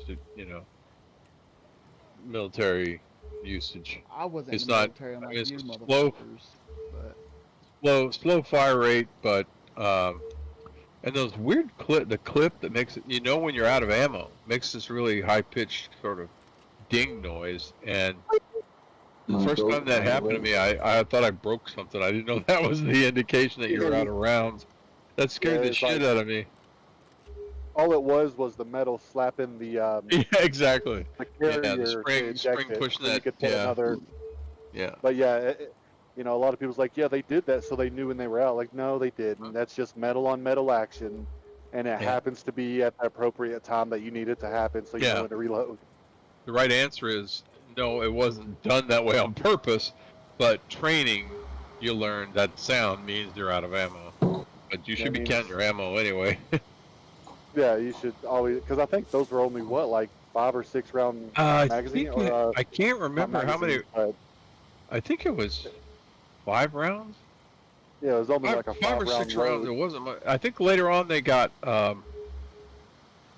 a better clip in that thing, and I think you got 8 rounds, maybe, or I might maybe and I off think- now. But I just I remember it know was limited.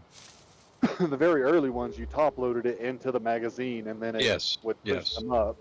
But the Yeah. later ones, didn't they develop one that you actually take the magazine out, or you could I always take the magazine out, but everybody just top loaded them or something?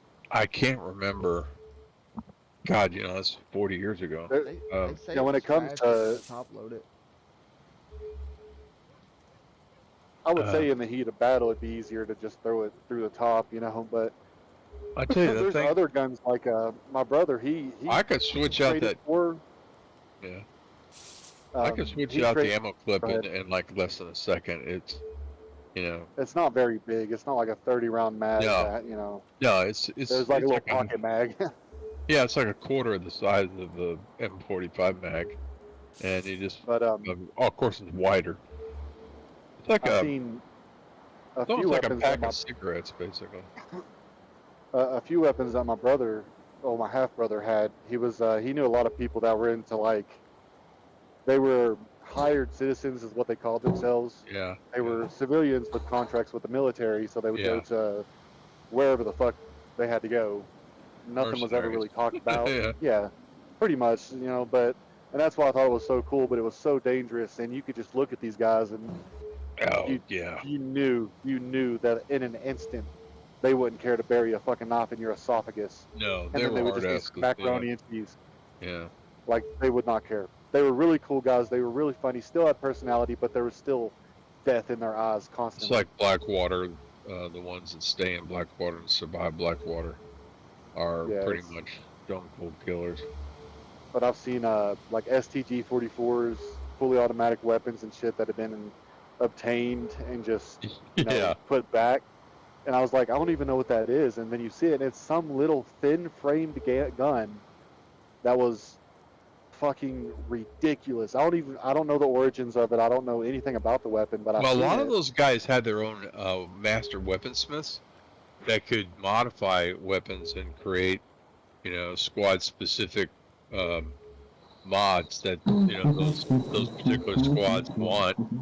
I know the Steels have those because it was a Something that's master. all around where Yeah. the mission quest, they know exactly what weapon they're taking out for Yeah, what reason. yeah. The logistical Yeah. guys that support those units almost always have a master gunsmith. We had a master gunsmith on the submarine who was in charge of maintaining all of our weapons, and he's the one who got me a decent enough 45 so I can get my marksmanship, get qualified on 45. He's super 'cause, weak. I mean, most of the 45s that we would get were so fucking old Did you see where you and so loose you could shake them and I got one. it sounded like a tin can full of marbles rolling down a cobblestone street. They were just so loose. And Yeah. and I had one go Oh, fully this is my automatic on me. Thank you. I need to see how much the last gun in his collection before he passed away that I got. It wasn't nothing crazy. It was it's a little like 8-shot revolver. I'm sorry, Yeah. 6-shot revolver. It's a Colt. It's a 22 long Got rifle. one. Oh, I It's, know second. I know exactly what you're talking about. It is. Oh my. That is so good gear. I'm trying to think of the name. Yeah, it mate. was Wait. called. Can you stream? Can you stream? I want to see this shit. Frontier, something Frontier. Or you want to just grab it all and dip? I was trying to remember the name of it, Oh shit, just. but It was like a Frontier. Jaren something. distracted me. So good gear, bro. Peacemaker from me. No, I can't Bro, remember the name. I got But the I know best exactly what you're No, talking you're about. That's a lying. good little I pistol. bought the best ammo I have for shotgun. Shot 22 Grizzly. longs. Bro, the ammo. Brother, you're lying. Bro, I dealt. Mate, I did 60. I did 670 damage absorbed by armor. That looked like a Wait. friendly fire incident. That to guy me. was level fucking 8. Are you mad? Yes. It looked like somebody like y'all crossed in found front of something. somebody. You could. I think if you remove the sight, I think you can. No, you can. Oh yeah, that's how Robbie and I met. Robbie killed If you me remove in, the sight, you can fold that. at launch something. site. Remember that? That was Yes. hilarious. Just put the gun in there. Put the gun. Oh, Yes, you could have just put it in the book actually. Shit, yeah, nice. You know where to get out, yeah. Oh man. Let's see. We should create different channels in here so that if you're not Oh, there's- part of the general conversation or if you want to move to another What? channel, you can just move to another channel. What? Yeah, Oh, I can rename a channel, but I've got like 9 I channels. know where he needs to go. I know where he needs to go. Yes, No, I- keep going down. Keep going down the hallway. Keep going down the hallway. But I'm sure we're not doing much for comms, Where this way or this? Nah, you're for fine. Matrix and Jargon. Turn around. Go down there. I think that they're trying to. No, export other now. way. Sorry. Yes. Oh, No, you lot fine. You lot fine. Yeah, my dad. He's the GPS. Yeah, One go of up. the My GPS dad options inherited- to go. My dad inherited one of those little is 22. that two? There you go. I moved him for you. Oh, cool. Yeah, that wasn't called the Frontier Justice or something like that, was it? Which one?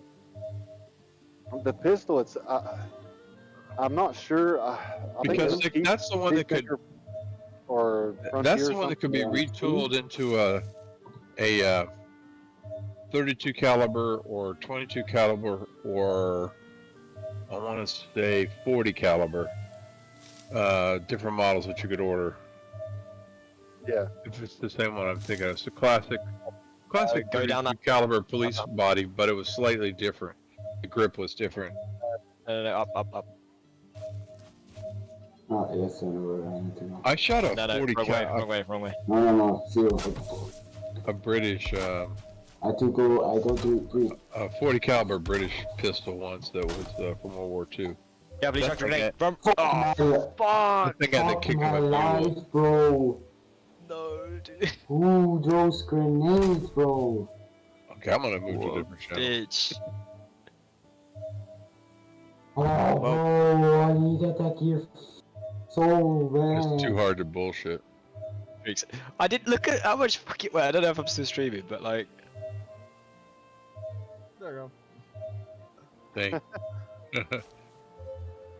Jesus. I think it was called a That just- Wemberley officer's weapon. It was for the British. A British Wemberley, and it was a 40 caliber. British officer sidearm, yeah. Yeah, and that thing, first of all, was heavy as hell. As But- a block, like a center block. Oh my God! When I fired that thing, it rolled in my hand and practically conked me in the forehead. I mean, it was really difficult the recoil on it was amazing. Kicked like a mule. Hey, Terrorist, if you would, put a message in chat and let them know that whenever, just let them know that we were trying to give them comms so they could play the game efficiently. Yeah. Because I think that we're all the reason, not anybody individually, but the lack of comms is probably what got dude killed. Yeah. I'll be right That's back. what I was thinking. What are we using? We were trying to give you guys. Nothing! I was naked! Wait. Sorry, what'd you say? We're just trying to give I you was guys comms. naked! You're just trying to what? Give you guys comms I so will- you guys can hear. No, No, everything. that's all good, man. That's all good. That's all good. Submarine, but he had a big enough gun safe, and the captain let him have part of that gun safe for his personal weapons.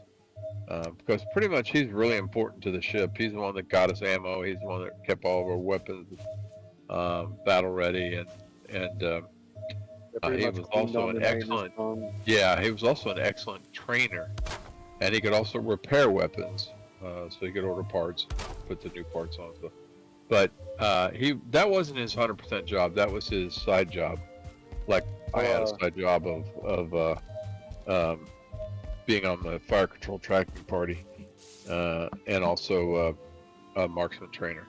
And so he, because I was a radioman, he was a machinist mate in the nuke plant. And normally, the nukes and they called us cone heads. The cone heads and the nukes would really, have a lot of relationships. But he's the one that asked me if I wanted to join a shooting team and compete professionally. And sweet. I was like, I didn't even know. I mean, I knew I had skills, but I didn't know that my skills were that unique among That among above military average, guys. yeah. Yeah, so I ended up being an expert. And then Yeah, that's this- what happened to me in the Army was like, Yeah.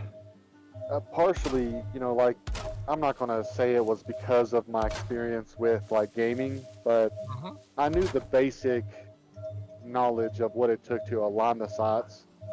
Where you want to aim, center mass, you always want to start low, let the gun go high, Yeah. and then you yeah. always want to put the front side aperture, or the rear side aperture needs to always be leveled up with the front, and I was just like, whenever I went into basic, they test you in every area, and then later on, they will only want to see improvement. Oh yeah. So when I first went in, like, I knew that I could shoot because we were on range detail, and I shot 40 for 40, and that's like expert. You get it. That's the only way you can get an expert badge, was getting 40 for 40 out of targets. And 2 of those targets, everything was pretty easy, but 2 of those targets were, I think they were either 300 or 500 yards. I can't remember exactly. Yeah.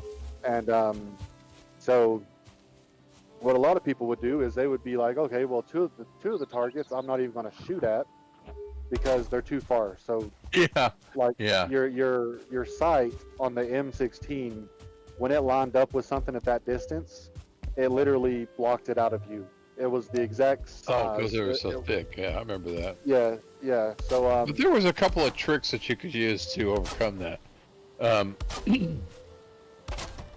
The M16 is what I got expert on first, and then I got qualified on shotguns because we had to protect nuclear warheads, and the last thing you want to do is be shooting a high caliber weapon around the nuclear war. Yeah. So we learned how to buy everything. Yeah, exactly. We learned to use shotguns, and then also the 45, which I got expert on. Which is a pretty high caliber handgun if you think about it. Oh my God, yeah. Well, in Hawaii, we had to go qualify every 3 months to keep up our ship's qualifications so that I could continue to be basically, I want to say it's a security guard for the weapons, but it's a little more serious than that. But we had to go on base. We had to use the police range to practice because the Navy range never had any ammo. There was a shortage of 45 ammo. So we had to buy our own ammo, and we had to go to the police range to shoot. And so I did it every weekend. He would drag me. He'd get me up every Saturday morning. We'd get there before the cops, and we'd fire, so many rounds to just keep in practice. And then the cops would show up, and then they'd all bring their different weapons, and we would talk guns and shoot, First time I shot a Black Hawk, I hurt my hand so bad I had a big blister where I shot it. But the point I was trying to make was then we had to go qualify in one of the 4 ranges on the base.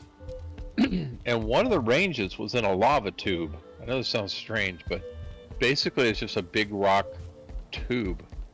And during World War II, they used them to store ammo for the most part. But once the war was over and they didn't have to store so much artillery rounds and stuff, they turned them into different functions. And one of the functions was a pistol range.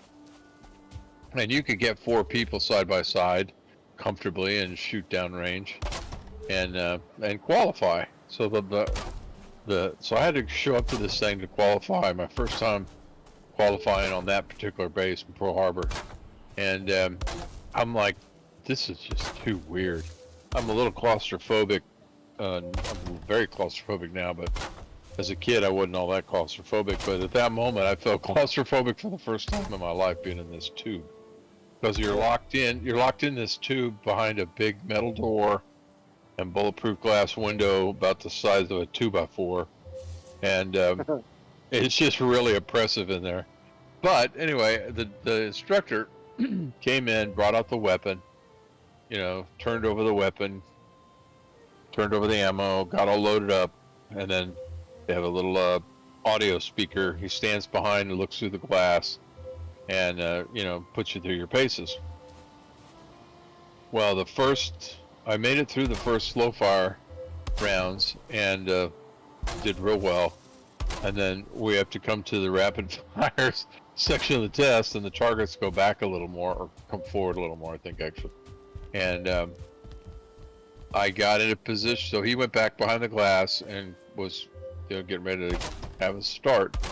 And so I got in position, got the weapon ready, and was aiming when they said start, and I pressed the trigger, and this thing went full automatic. Now, you're in a rock tube, and the recoil on the 45 is pretty tough. Yeah. All of a sudden, we got bullets bouncing all over. I mean, it was the strangest thing.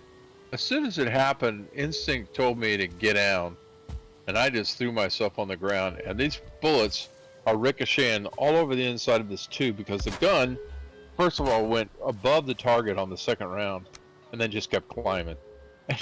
And it startled me so much, I dropped the weapon on the other side of the little booth where you fire from. And then it put 2 more rounds out when it hit the ground. And so it fired a full clip of ammo at like automatic weapon fire rate. And I damn near pissed my pants. I was so scared. I was laying on the ground, hugging rock. I mean, it was, and there was nobody else in there but me. And and he comes flying through the door and bends down to check on me, and I was just trembling. I mean, I literally, it scared the hell out of me because I thought I was going to die. And so he helped me up, brushed me off. He says, "Oh, don't worry about it. That happens every now and then. These weapons are really in bad shape." I'm like, God "Gee, dang. thanks, man." And literally, I had to stay there and finish my qualifications. That's the only reason the first time I didn't get expert. I got marksman instead of expert because I was so bent out of shape from that accident. And but I still and he wanted me to he took the weapon and he gave me another weapon. And instead of being a Colt, it was a Seneca, which is based on the Colt design but built by the Seneca Arms Company. It was so loose that, again, you know, you shake it in your hand, and it just sounds like the whole thing's gonna fall apart in your hands. And I'm like, yeah, exactly. But it was just that badly. It's either that badly made or that badly maintained, or just in age, everything wore out. Old. Yeah. Because it was a 1923 made weapon. That's how old that damn thing was. And or not, sorry, 1932. And he wanted me to use that, and he goes, I said, I can't use this thing. This thing is a piece of shit. And he goes, well, it's either that or a worse one. And he brought out another Seneca that literally was worse. And I'm like, okay, I'll try it. So I did go through the rest of the qualifications, and I did get an award. I got the marksman award. But I thought, you know, if that hadn't happened, I'd have gotten expert for sure, just because of the strong start that I had. So that already broke your nerves. yeah. I mean, that was the most fucked up day. And so the next time I came back to Pearl and I had to qualify, or I guess I knew we were going to have to qualify as soon as I go back to Pearl. So I asked the gunsmiths if we could qualify in the Philippines at the Navy base, because they have a really beautiful range. And he said, yeah, we could try. And so he put the paperwork in. And because we were only going to be there for another 10 days. And the way, you know, all bureaucracies work, takes forever to get permission to do shit. So just the day of our departure, I get the okay to come qualify. So I asked the captain if I could go qualify real quick before we took off. And he said, under normal circumstances, I would say yes, but there's absolutely no way in hell we can leave without you because you have 4 critical job codes that absolutely have to be manned on the submarine for us to get underway. So if something happens to you and you can't get back to the ship, I'm stuck here. So he said, I'm going to have to say no. And I got it. I understood it. So, and I said, I'll just do it when I get back to Pearl. So, I missed qualifying in the Philippines on nice weapons at a nice range. We get back to Pearl, and I find out I don't have to qualify at the Navy range. I go over where the Marine Corps does it. And the Marines have an excellent facility. So I went over there, and it was like a whole different world. It was a Marine Corps Master Sergeant instead of a first class petty officer, and he put out 4 weapons, and he said, inspect each one of them and pick which one you want. I'm like, I looked at him like I was dumbfounded, and because I was, and I'm like, you're kidding me. I said, last time I qualified over at the Navy range, I said they gave me this 1932 Seneca that felt like it was going to fall apart in my hands. And he goes, well, that's the difference in the Navy and the Marine Corps, son. We take our weapons seriously. I thought I was going to laugh, but he was being like dead core serious, you know. But I qualified there, and It's a true belief in their system. Oh, I'm telling you, they live, you know, literally live and die by their weapons, and the training that their Marines get is just absolutely phenomenal. But I that's when I qualified at the Marine range with Marine weapons, and got my expert on the 45 as well. But that was such a strange thing. It's like every time we tried to practice, you know, no ammo, or worse, our guns are all out of action. We don't have any for you to use. It's just ridiculous that Marine Corps yelling at you. You need to qualify. Yeah, exactly. I'm like, okay, but I didn't even know we could go over to where the Marines were. It was just like, you know, literally 5 more minutes down the road by foot. And and the Marines didn't mind. In fact, they liked it because it gave them an opportunity to break out the weapons and get them used, get them cleaned, you know, get them inspected, and that's a check mark off, you know, their PM requirements. But yeah, and he was a really nice guy too. He came in, and after I did my first slow round, he goes, "I'm going to give you that one as practice." He said, "But this is what you're doing," and he came over and corrected my stance, corrected my grip. And he said, if you do this, you'll increase your, you know, your accuracy. And sure as shit, next time I did it, I followed what he said, and I got a better score by at least 30%. My group tightened down, and all center mass, and I didn't have anything outside the inner ring. It was amazing. Just one little correction in the foot placement and the hips and the elbows and the wrist and the grip. It was pretty amazing. I got back to the ship, talked to the gunner's mate who trained me. I said, "Dude, how come you didn't tell me this stuff?" And he goes, "Well, I didn't know about it." I said, "Well, you need to go talk to that range master, because he gave me one little quick correction, and I increased my score so much that that's what bumped me into expert." As soon as he gave you that that correction and like probably shifted your shoulders or something, he instantly gave you like 20 years worth of experience. Exactly. From the fingertip into your body. Exactly. And he said it's all about muscle memory too.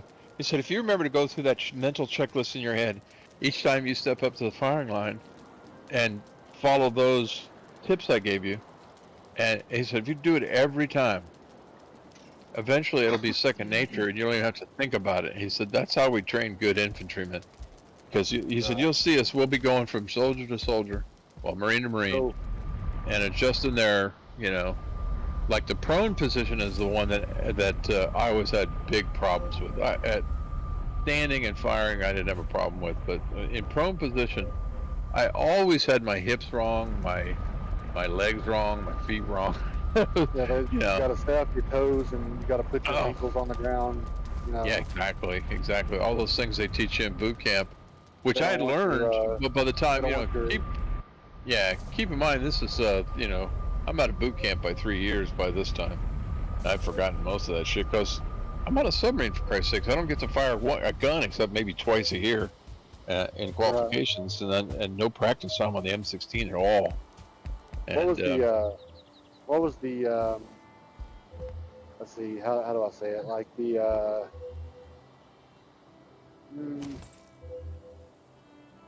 when you were in the submarine, yeah, how far underwater were you? Oh, on average. Yeah, well, I'll just be blunt. I'm still under non-disclosure agreement, so I can't answer any questions like that. I can tell you that we exceeded 200 feet, which is a ridiculous number, right? Because everybody knows it's deeper than that, but that's all we could ever say. I can tell you that we had an incident where we lost 100% propulsion and started going down backwards, and the depth gauge in the radio room where I was going backwards at a rate, a scary rate, where pretty much I thought I was going to die. And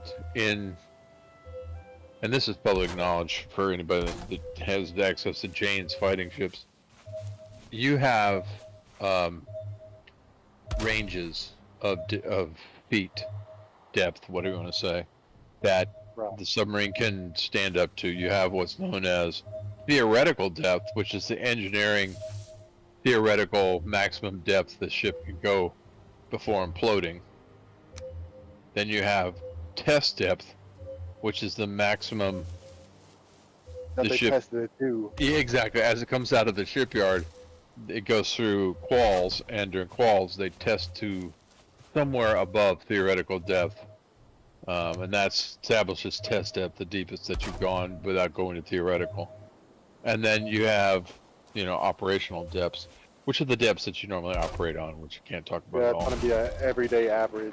Yeah, Just and- that's where yeah. you are at all times. Yeah, pretty much somewhere within that range. And so we were in a particular mission. We had just finished a mission escorting a naval task force that basically attempted to rescue the Turan hostages. I'll put it that way. Now, Okay. our job was to protect the aircraft carrier, and Yeah, I just the we word I we was got looking for Hey guys, before what are was you guys like, playing? Are you guys playing Valheim? regardless of what the, I'm Yeah, guessing, we're playing Valheim. depending on the operation or the depth that you were at, of course, you Yeah. know, whether you're in any of those stages, hopefully not the later or the lower two, because that's no, like yeah, we had crazy. normal operation depth well above this depth. But a lot of times, so, you know, the ocean is full of thermal layers. And one of the ways that submarines stay stealthy is if you have a surface ship at the surface thermal layer, what you want to do is get below that thermal layer. So you're in a separate layer, and sound behaves significantly different. So, you know, it's kind of like a sky with clouds. You know, think of the Well, airplane in the especially- clouds using radar. Especially when sound has to travel through what would be essentially more molecules moving Exactly. faster. Exactly. So So it's we gonna would sound- pursue depths depending on who we were tracking or running from or trying to evade. You know, if it's a submarine, then you've got upper thermal layers you can go to. You got lower thermal layers you can go to. You can be in a thermal layer that is chopped up horizontally. Those are rare, but occasionally it happens. And depending on like if you're in coastal waters versus deep blue waters. Anyway, we'd be all over the place trying to track a Soviet submarine or Soviet ship or another country's So vessels. the But what I was going to atmosphere- say was, this incident that we had where we lost, I'll just say we lost Propulsion. all ship's propulsion. We started going down backwards. We set a new test depth. So, you know, you talk about an asshole puckering moment.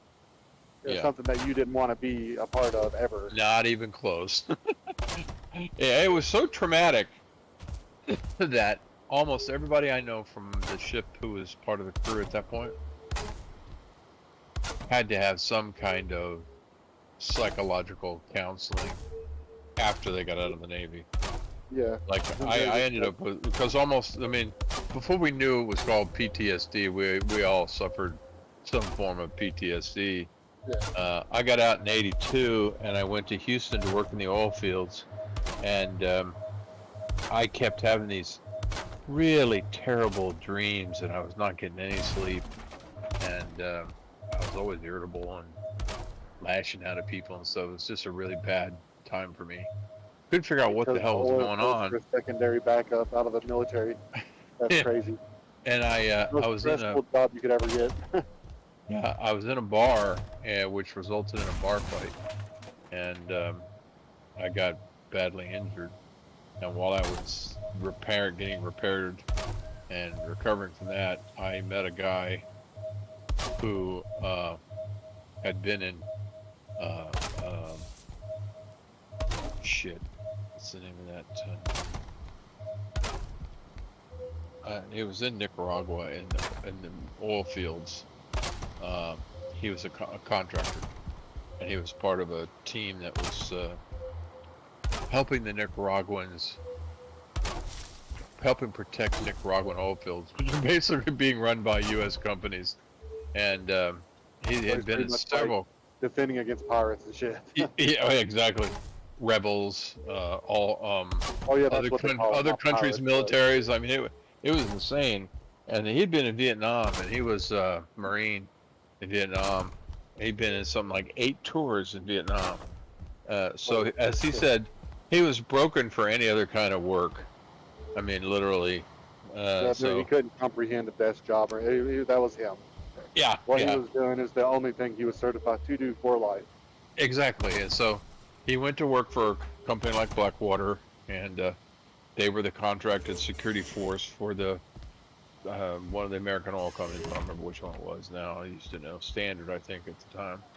And he was in the hospital next to me, and he this lady came to meet with him about every other day or so, and he acted weird when she was there, and I couldn't figure out what was going on. Well, apparently she was a psychologist, and she was there to help him with his PTSD, and so he finally opened up with me and told me about that. And he was describing the symptoms and shit that he was dealing with, and I'm like, holy fuck, this is exactly what I'm going through. So, but I wasn't in combat or anything, and he said, well, you should talk to her because she has patients that have never been anywhere near the military, but have those symptoms because of something that happened to them in their life.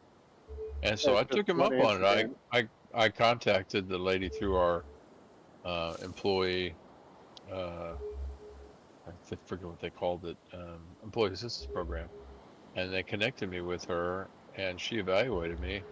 Then I saw her several times, and she was, because I'd never heard of PTSD. I didn't know anything about it. Turned out the University of Houston was on the forefront of research under contract with the military, with the DoD. I mean, it's just like 12 years ago, ADHD wasn't a thing. Yeah, exactly. You know, So she actually helped me a lot. Unknown. Yeah, it was. Yeah. 12 years ago. She helped me. Shit, I was 15 and Well, I I was mean- getting AIDS. Well, I mean, Yeah. you know what I mean. Like, I would say probably 20 years ago is when it started Yeah, really I knew what you meant. Yeah, spiking. yeah. But it was a real positive experience for me because you taught me tools that were good to help you cope with just real life, not necessarily PTSD, but any That's the difficult thing is- moments you might have. Yeah. People think that therapists and psychiatrists, they go in and they erase memories. No, they don't. Oh no. The memories no, will just always teach be you there coping forever. mechanisms. Yeah. They teach you ways to avert going into the rabbit hole of that memory. Yeah. Exactly. And I think one study was that they tried to teach you how to suppress it, but in the long run, that ended up being worse than just. Yeah, that actually caused a lot more trauma for people. They would teach compartmentalization, and then put it in a box and never open the box again. Well, that's not dealing with it. Not to a That's boat just at the end of a fucking ladder. yeah. And so I appreciated the approach that they were taking. They were on the leading edge of treatments, and she was about 3 foot, well, almost slightly under 4 feet tall. She was like a little imp, and she would stand there and work with guys, big guys, you know. This guy that was a former Marine contractor now, he was almost 7 feet tall. He was in college, he was like a defensive linebacker, and just a huge human being, but quick. Man was quick, and it seemed like such a Mutt and Jeff situation. She was so tiny, and she'd come hop up on his bedside, and they would talk, and then when he was more mobile, he'd be in a wheelchair, and they'd wheel him into a conference room with her, or an exam room or something. And but yeah, he spoke so highly of her. I thought, wow, that's a great idea. So luckily, the company I was working with, an oilfield service company, had this employee assistance program, and you could call them, and they would just randomly assign, or if you had somebody in mind, they would, and they were part of the referral program, then they could be referred. Luckily, she was part of the program, so I got to see her, and it really helped me out. Oh, yeah. So whenever you were doing the job actively, Yeah. what was the atmosphere? Did it seem different down there? I know there would probably be difference in like temperature. Oh hell yeah, fluctuations, yeah. But like, could you feel like different G's on your body and like? Oh yeah. Pressure is the key, right? So the deeper you go, the more pressure against the hull. That's why submarines are shaped the way they are. Is whole pressure throughout the whole sub. yeah, so it spreads the pressure around so submarines are made in rings, then the rings are welded together with special nuclear welds, what they call nuclear weld, and they're inspected to make sure they're, they meet the criteria. And but Yeah, so there's an old trick submariners learned early on. You take 2 pieces of Scotch tape and a string, and you go from one bulkhead to another bulkhead, and you stretch the string across the room or the passageway or wherever you are, as long as you can touch both both sides of the hull. And as you go, so you're on the surface, you get out to your dive point, and you dive, and then you've got to go through a series of tests every time you dive. And Right. there's always what we call angles and dangles, where you go various speeds, various angles just to make sure there's nothing loose, nothing tears loose. And during that time period, you do depth tests, and the deeper you go, the looser the string is between the hulls. So eventually, you've got what used to be a taut string across is now U-shaped because of the pressure on the hull. Because It's it's literally funny, taking mass and yeah, it's compressing it and it's making it yeah. dense. Like not, So the best well, thing not I can really tell, dense, but it's like crushing it equally, exactly, and it's uniform. it's The just pressure is uniform around the hull, like and if you could wrap your mind around the science and the mathematics it takes The to juice. say, oh hey, yeah, I gave that to Bird this morning. we're yeah, gonna take this, I guess, The juice. oval slash egg shaped, yeah. Well, it's like mechanical why device. it's like why scientists study the egg so much. It's the Oh shape yeah, of the egg I that's still do that so, bar trick all the time. yeah, yeah, that's so cool. But It's what I like tell the you is, if you've ever flown in an airplane, you've experienced the same thing I experienced on the submarine. It's identical. So, you know, the things that you experience in the submarine is the same as back, especially back when they allowed smoking on oh airplanes. god, that'd have been awful. Yeah, we have air handlers that clean the air, but it's just removing particulate matter. Larger particles, smaller particles are still floating around the inside of the submarine. So, one guy farts, everybody smells it, kind of a thing, right? And they used to allow smoking on the submarines, which was just a horrendous thing. You had to walk into the crew's mess and into a fog bank, all those guys in there smoking. But there are places you could go where you could escape that. Like there was no smoking in the Radio Shack because smoke would negatively impact all the communications Couldn't gear. it? Yeah. Couldn't smoke in the data center because data center sounds like such a formal thing. We had a computer in a closet, basically. They called it the data center. You open the door, you walk in, you take a step to the left, close the door, and that's as You're big in. as the thing is. But yeah, so certain things where smoke and particles can gum Yeah, up the works, you couldn't smoke there. I don't know how true it is, but like, so like the whole incident that happened with the, that sub that went down and those people it pretty much imploded and just destroyed those people. Are you talking about the Russian submarine, the Kursk? No, it's non-military. It was like the whole Titanic. Oh, thing that recently, happened the research submarine. Yeah, those guys Yeah, fucked up because that was a carbon fiber hull. Carbon fiber is not it's garbage. a steel alloy like a military submarine. And we've known for probably 5 decades that carbon fiber is not the right thing for submarines. And anybody who was building submarines at that time or were going down that path abandoned that path 20, 30 years ago. But this guy, the designer of that submarine, went ahead and built a carbon fiber submarine, and they had been warned that the more times you dive in that thing, the more damage is done to the carbon fibers. So it was just a matter of time before that thing was lost, or severely enough damage where it was probably going to be lost. Yeah. Whenever all that happened, and they're like, oh yeah, they've been down there for 2 days, and everybody was still, it was up in the air if they're alive. I kind of had a feeling that it was already over with. Oh yeah, Because down there at those depths, even being inexperienced and never have been to those depths, just the theories I've read on the the weight, the pressure and stuff. yeah. It's the exact opposite when you go up. Everything gets lighter. It kind of expands more than compresses. The lower you go, more it compresses. Pretty much the further you get to the core of the Earth, the more Yeah, the more gravity affects pressure you're you, gonna- the more pressure you're exactly. going to. Now, the thing So- about submarines, though, it's different from airplanes. An airplane's frame is it. It's just a solid frame with, aluminum riveted to it. But the submarine, especially modern submarines, are built on what's known as a double hull. So if you think of a tube within a tube, that's what you Right. get with a submarine. And that way the the outer mass yeah, can- outer hull and inner hull. Yeah. So that actually is a relatively new design, pretty much built in the 1970s. And it revolutionized submarine construction.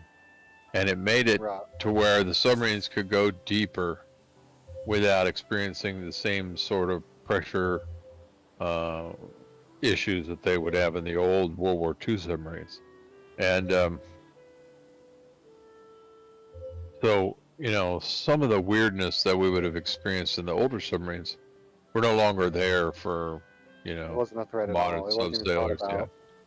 It was Yeah. just completely conquered. But yeah, no, I mean, And pretty much too, we recognized, I always thought this was strange. In World War II submarines, you'd have like, in the Type 7, that was basically the last submarines built in World War II by the Germans and the Americans. Everything was based on, I think, that whatever number it was that the Germans built, because they were the best submarine builders in World War II. And the reason we got better was because we stole all their designs. We did improve on them over the years, but that last model of submarine built in World War II was the workhorse of most Western nations. And it was a single hull design, and the main issue with it was you have to have tanks in a submarine. You've got black water tanks, you've got just what we call sewage tanks, you've got potable water tanks, you've got hydraulic tanks, you've got ballast tanks. You balance the submarine both horizontally and vertically, like on a x-axis. Yeah. You have to worry about forward, aft balance. You have to worry about left, port, starboard balance. kind of like the And- pitch and yaw of Yeah, exactly. aerospace. Yeah, pitch and yaw was what I was trying to remember the term.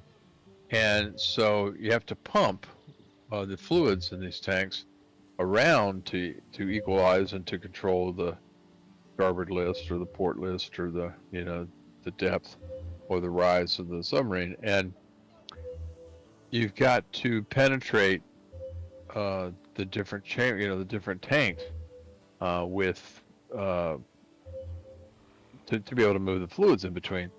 And in those old submarines, they had like, I don't know, 6 or 7 hatches that you had to go through to get to different compartments.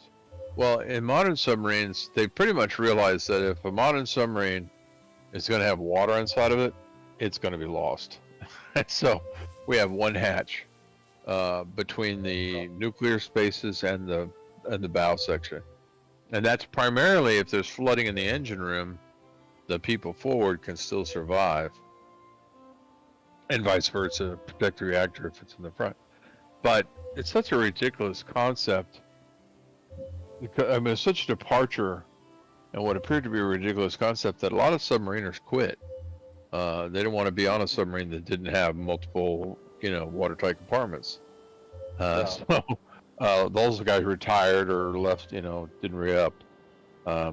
But modern sailors, we didn't think two bits about it, because pretty much most modern submariners are educated. A lot of them have some college. They're all high school graduates. They're pretty much the best and the brightest in the Navy, except for maybe naval aviation astronauts and some other specialties.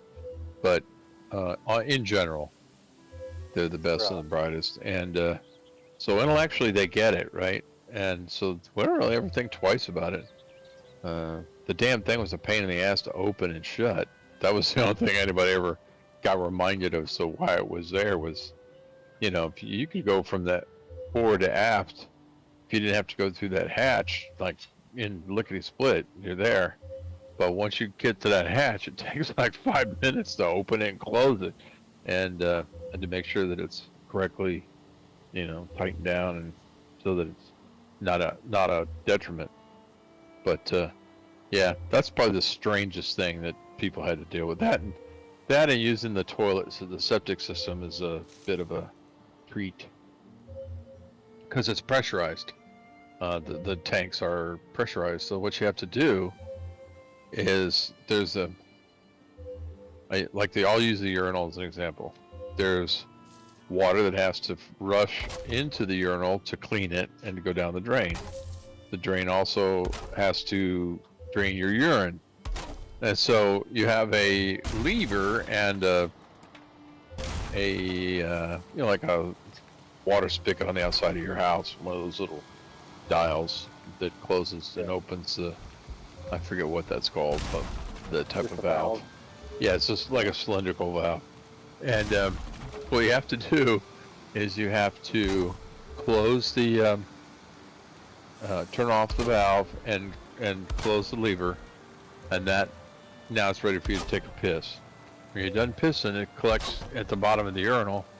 Then you have to open the valve, or excuse me, open the pull the lever and open the ball valve that lets the urine go down, and then you turn on the the spigot, so to speak, to let the water flow through the urinal and go down the drain. Then you have to close it all, turn it off.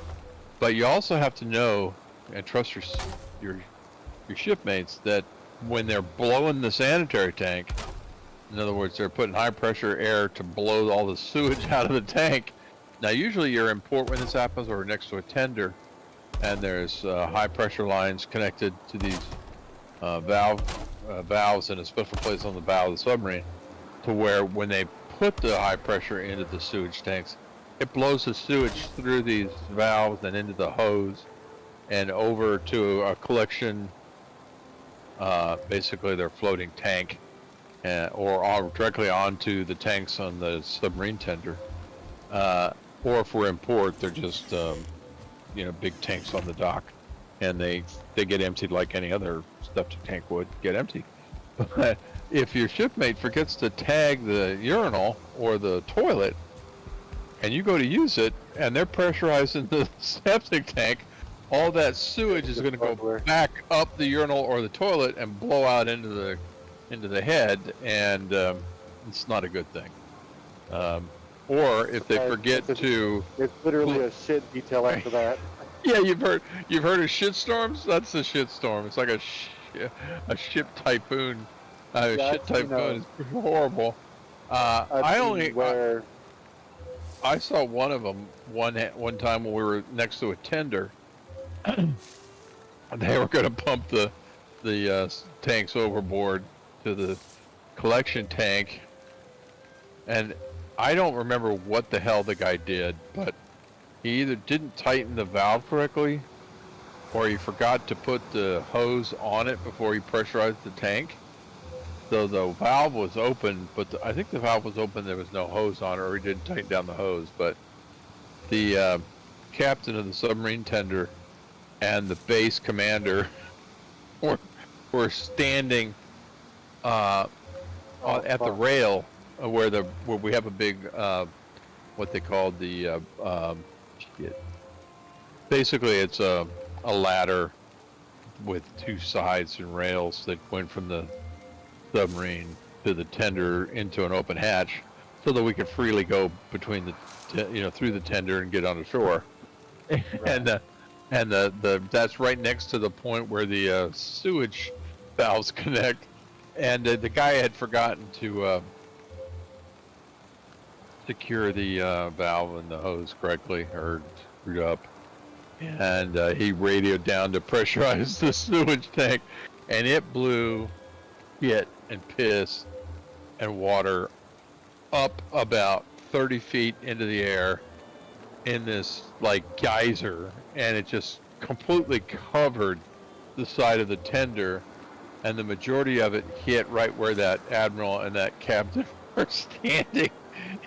Boy, fucking Oh, livid. oh my God, this admiral was a 1-star. You know, he was not exactly a. I mean, he's still a fucking admiral. I can make your life miserable, but this captain had been in the Navy for like 40 years. He was a senior, you know, captain, academy grad. He was, you know, to most officers and men, he's a god. But the admiral's like one step above God, right? And they were so angry. The executive officer was on board, but the captain was off doing something. He wasn't even on the ship or the base. And they made us track down the captain. Of course, the XO had to go explain what happened and apologize and all that, you know, eat crow. And but then they demanded to see the captain. Well, of course, the XO did explain that he was on, you know, leave, not leave, but you know, not having a good time off duty. And they made us track him down and bring him back. He was just as mad as the, well, probably not just as mad, but he was pissed. And they made the crew, the members of the crew who screwed that all up, they made them drill on how to empty the septic tank like 800 times. Every time we had to do it, they're the ones that got chosen to be there and do it, which meant that their time off the ship was limited because they were constantly pressurizing and depressurizing and hooking up hose on the freaking I could septic imagine tank. they had like 6 or 7 vessels in a day just lined up ready to evacuate. Oh, yeah, it was. And they're just stuck there dealing with people's shit. I'd be so fucking mad, dude. Yeah, it was bad though. I happened to be topside watch when it happened.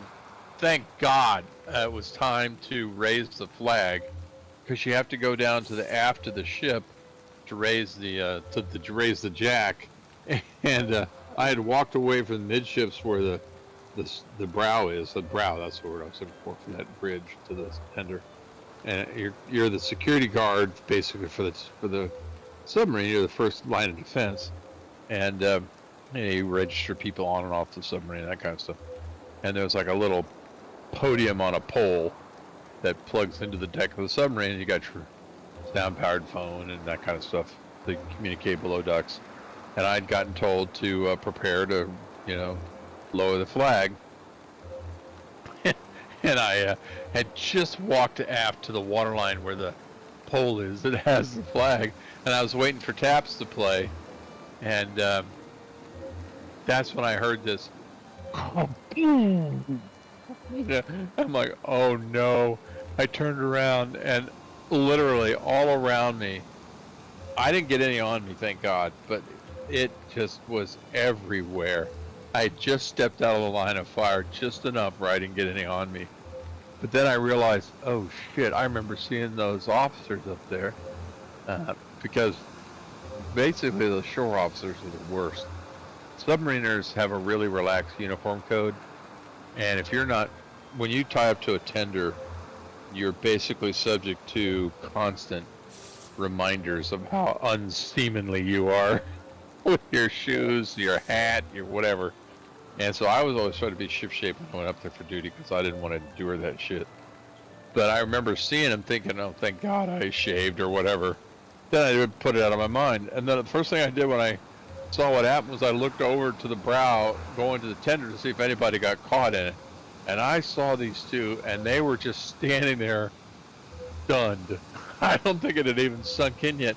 And then, of course, the rage hit, and there was lots of F-bombs. And first of all, I think they were screaming at each other like it was their fault. And then they realized, wait a minute, we're you know, directing our vitriol at the wrong people. Well, the first person they looked for was me. And I got called up the brow to where the officers were. And they demanded, you know, this and that, you know, thing. So I had to go back down and get on the sound-powered phone and call for the officer below deck and below deck's watch to let them know what had happened. And then they come racing up because they realized what happened. So we were all sort of colliding right all there in a big pile until the XO managed to make it up there, and he dealt with the officers. But I'd never seen anything quite so funny. This guy was a hard charging mean bastard, and he was standing up. He was like 6'6", you know, probably 240, and he was standing up there in his dress whites, like a little kid in front of the principal, getting his ass chewed. But he took it in stride. He tried to talk him out of having us go find the captain, but they were telling us, "You guys find your skipper, or we're gonna get the MPs to go find him and haul his ass back here." So Yeah, you don't want to get the MPs included. That's just No. extra shit. no, especially because it was in the Philippines and we're still under martial law, right? Yeah. It was, but anyway, I'll never forget that. That was funny. Yeah. But yeah, whenever I've heard that. I've heard different stories about sewage tanks getting blown back into the submarine. That I never wanted to be part of that. So I always asked the whoever was the below decks watch or chief of the watch to see if anybody requested to blow sanitary tanks. So I went and took a crap, because the last thing I want to do sitting there with thousands of pounds of pressure coming up my ass with the most unspeakable things coming up. But yeah, have a shit transplant. just ridiculous to have to think. So that's probably the difference between submarines and airplanes. You never have to worry about that. Oh. God, that's fucking Yeah. nuts. Only thing that, whenever that sub stuff happened here recently in the news, Yeah, they released a video. I don't know how true it is or if it's even the right. It looks legitimate, but I don't know. So it looked like there was a recording device on.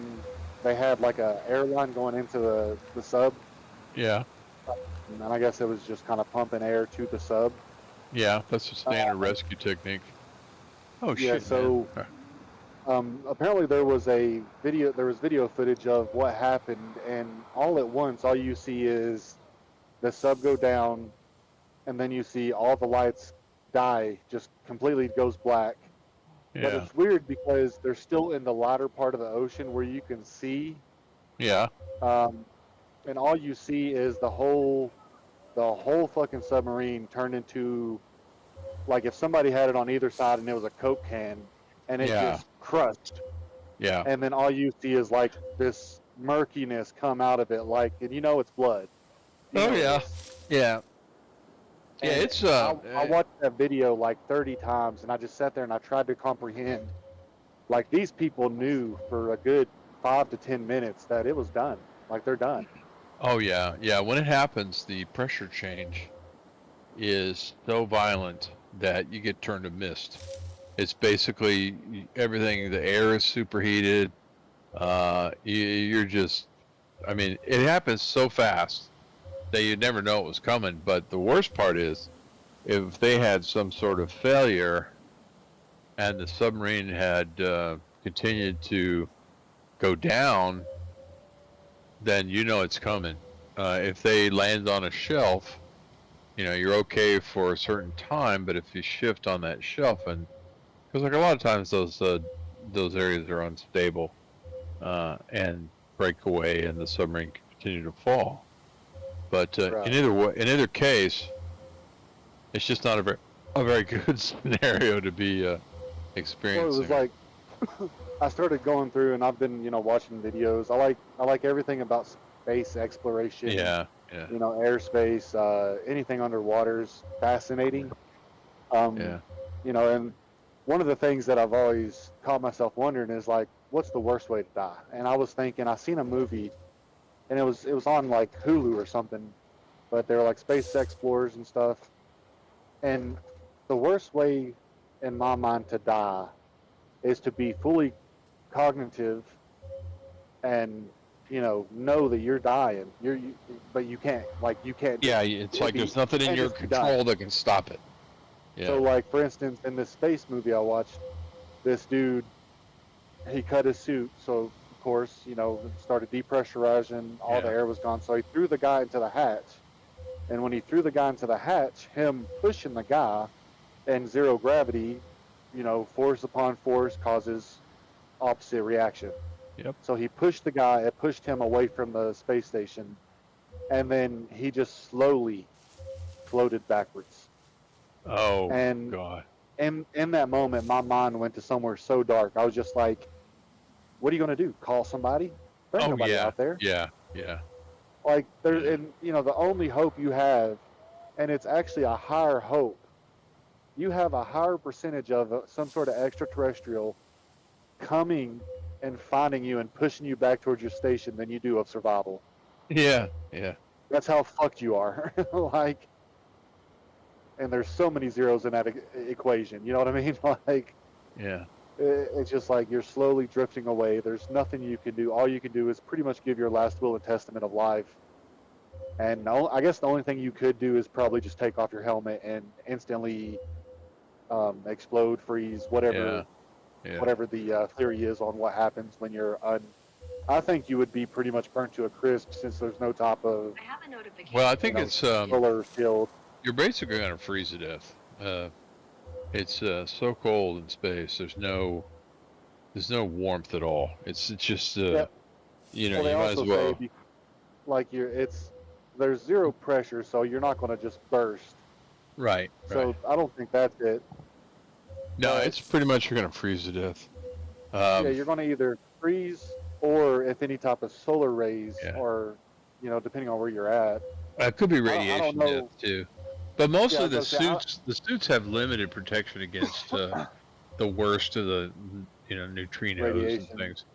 Yeah, radiation. But yeah, we know because I don't know about the U.S., but the Soviets have lost a dozen cosmonauts over the years in various unfortunate deaths, and they're all wired up and everything is recorded with their their suit environment and their physiological situation. So they know. There's been a couple of papers that have made the rounds, a couple of books that talk about it. Once the wall went down, we learned a lot of this stuff.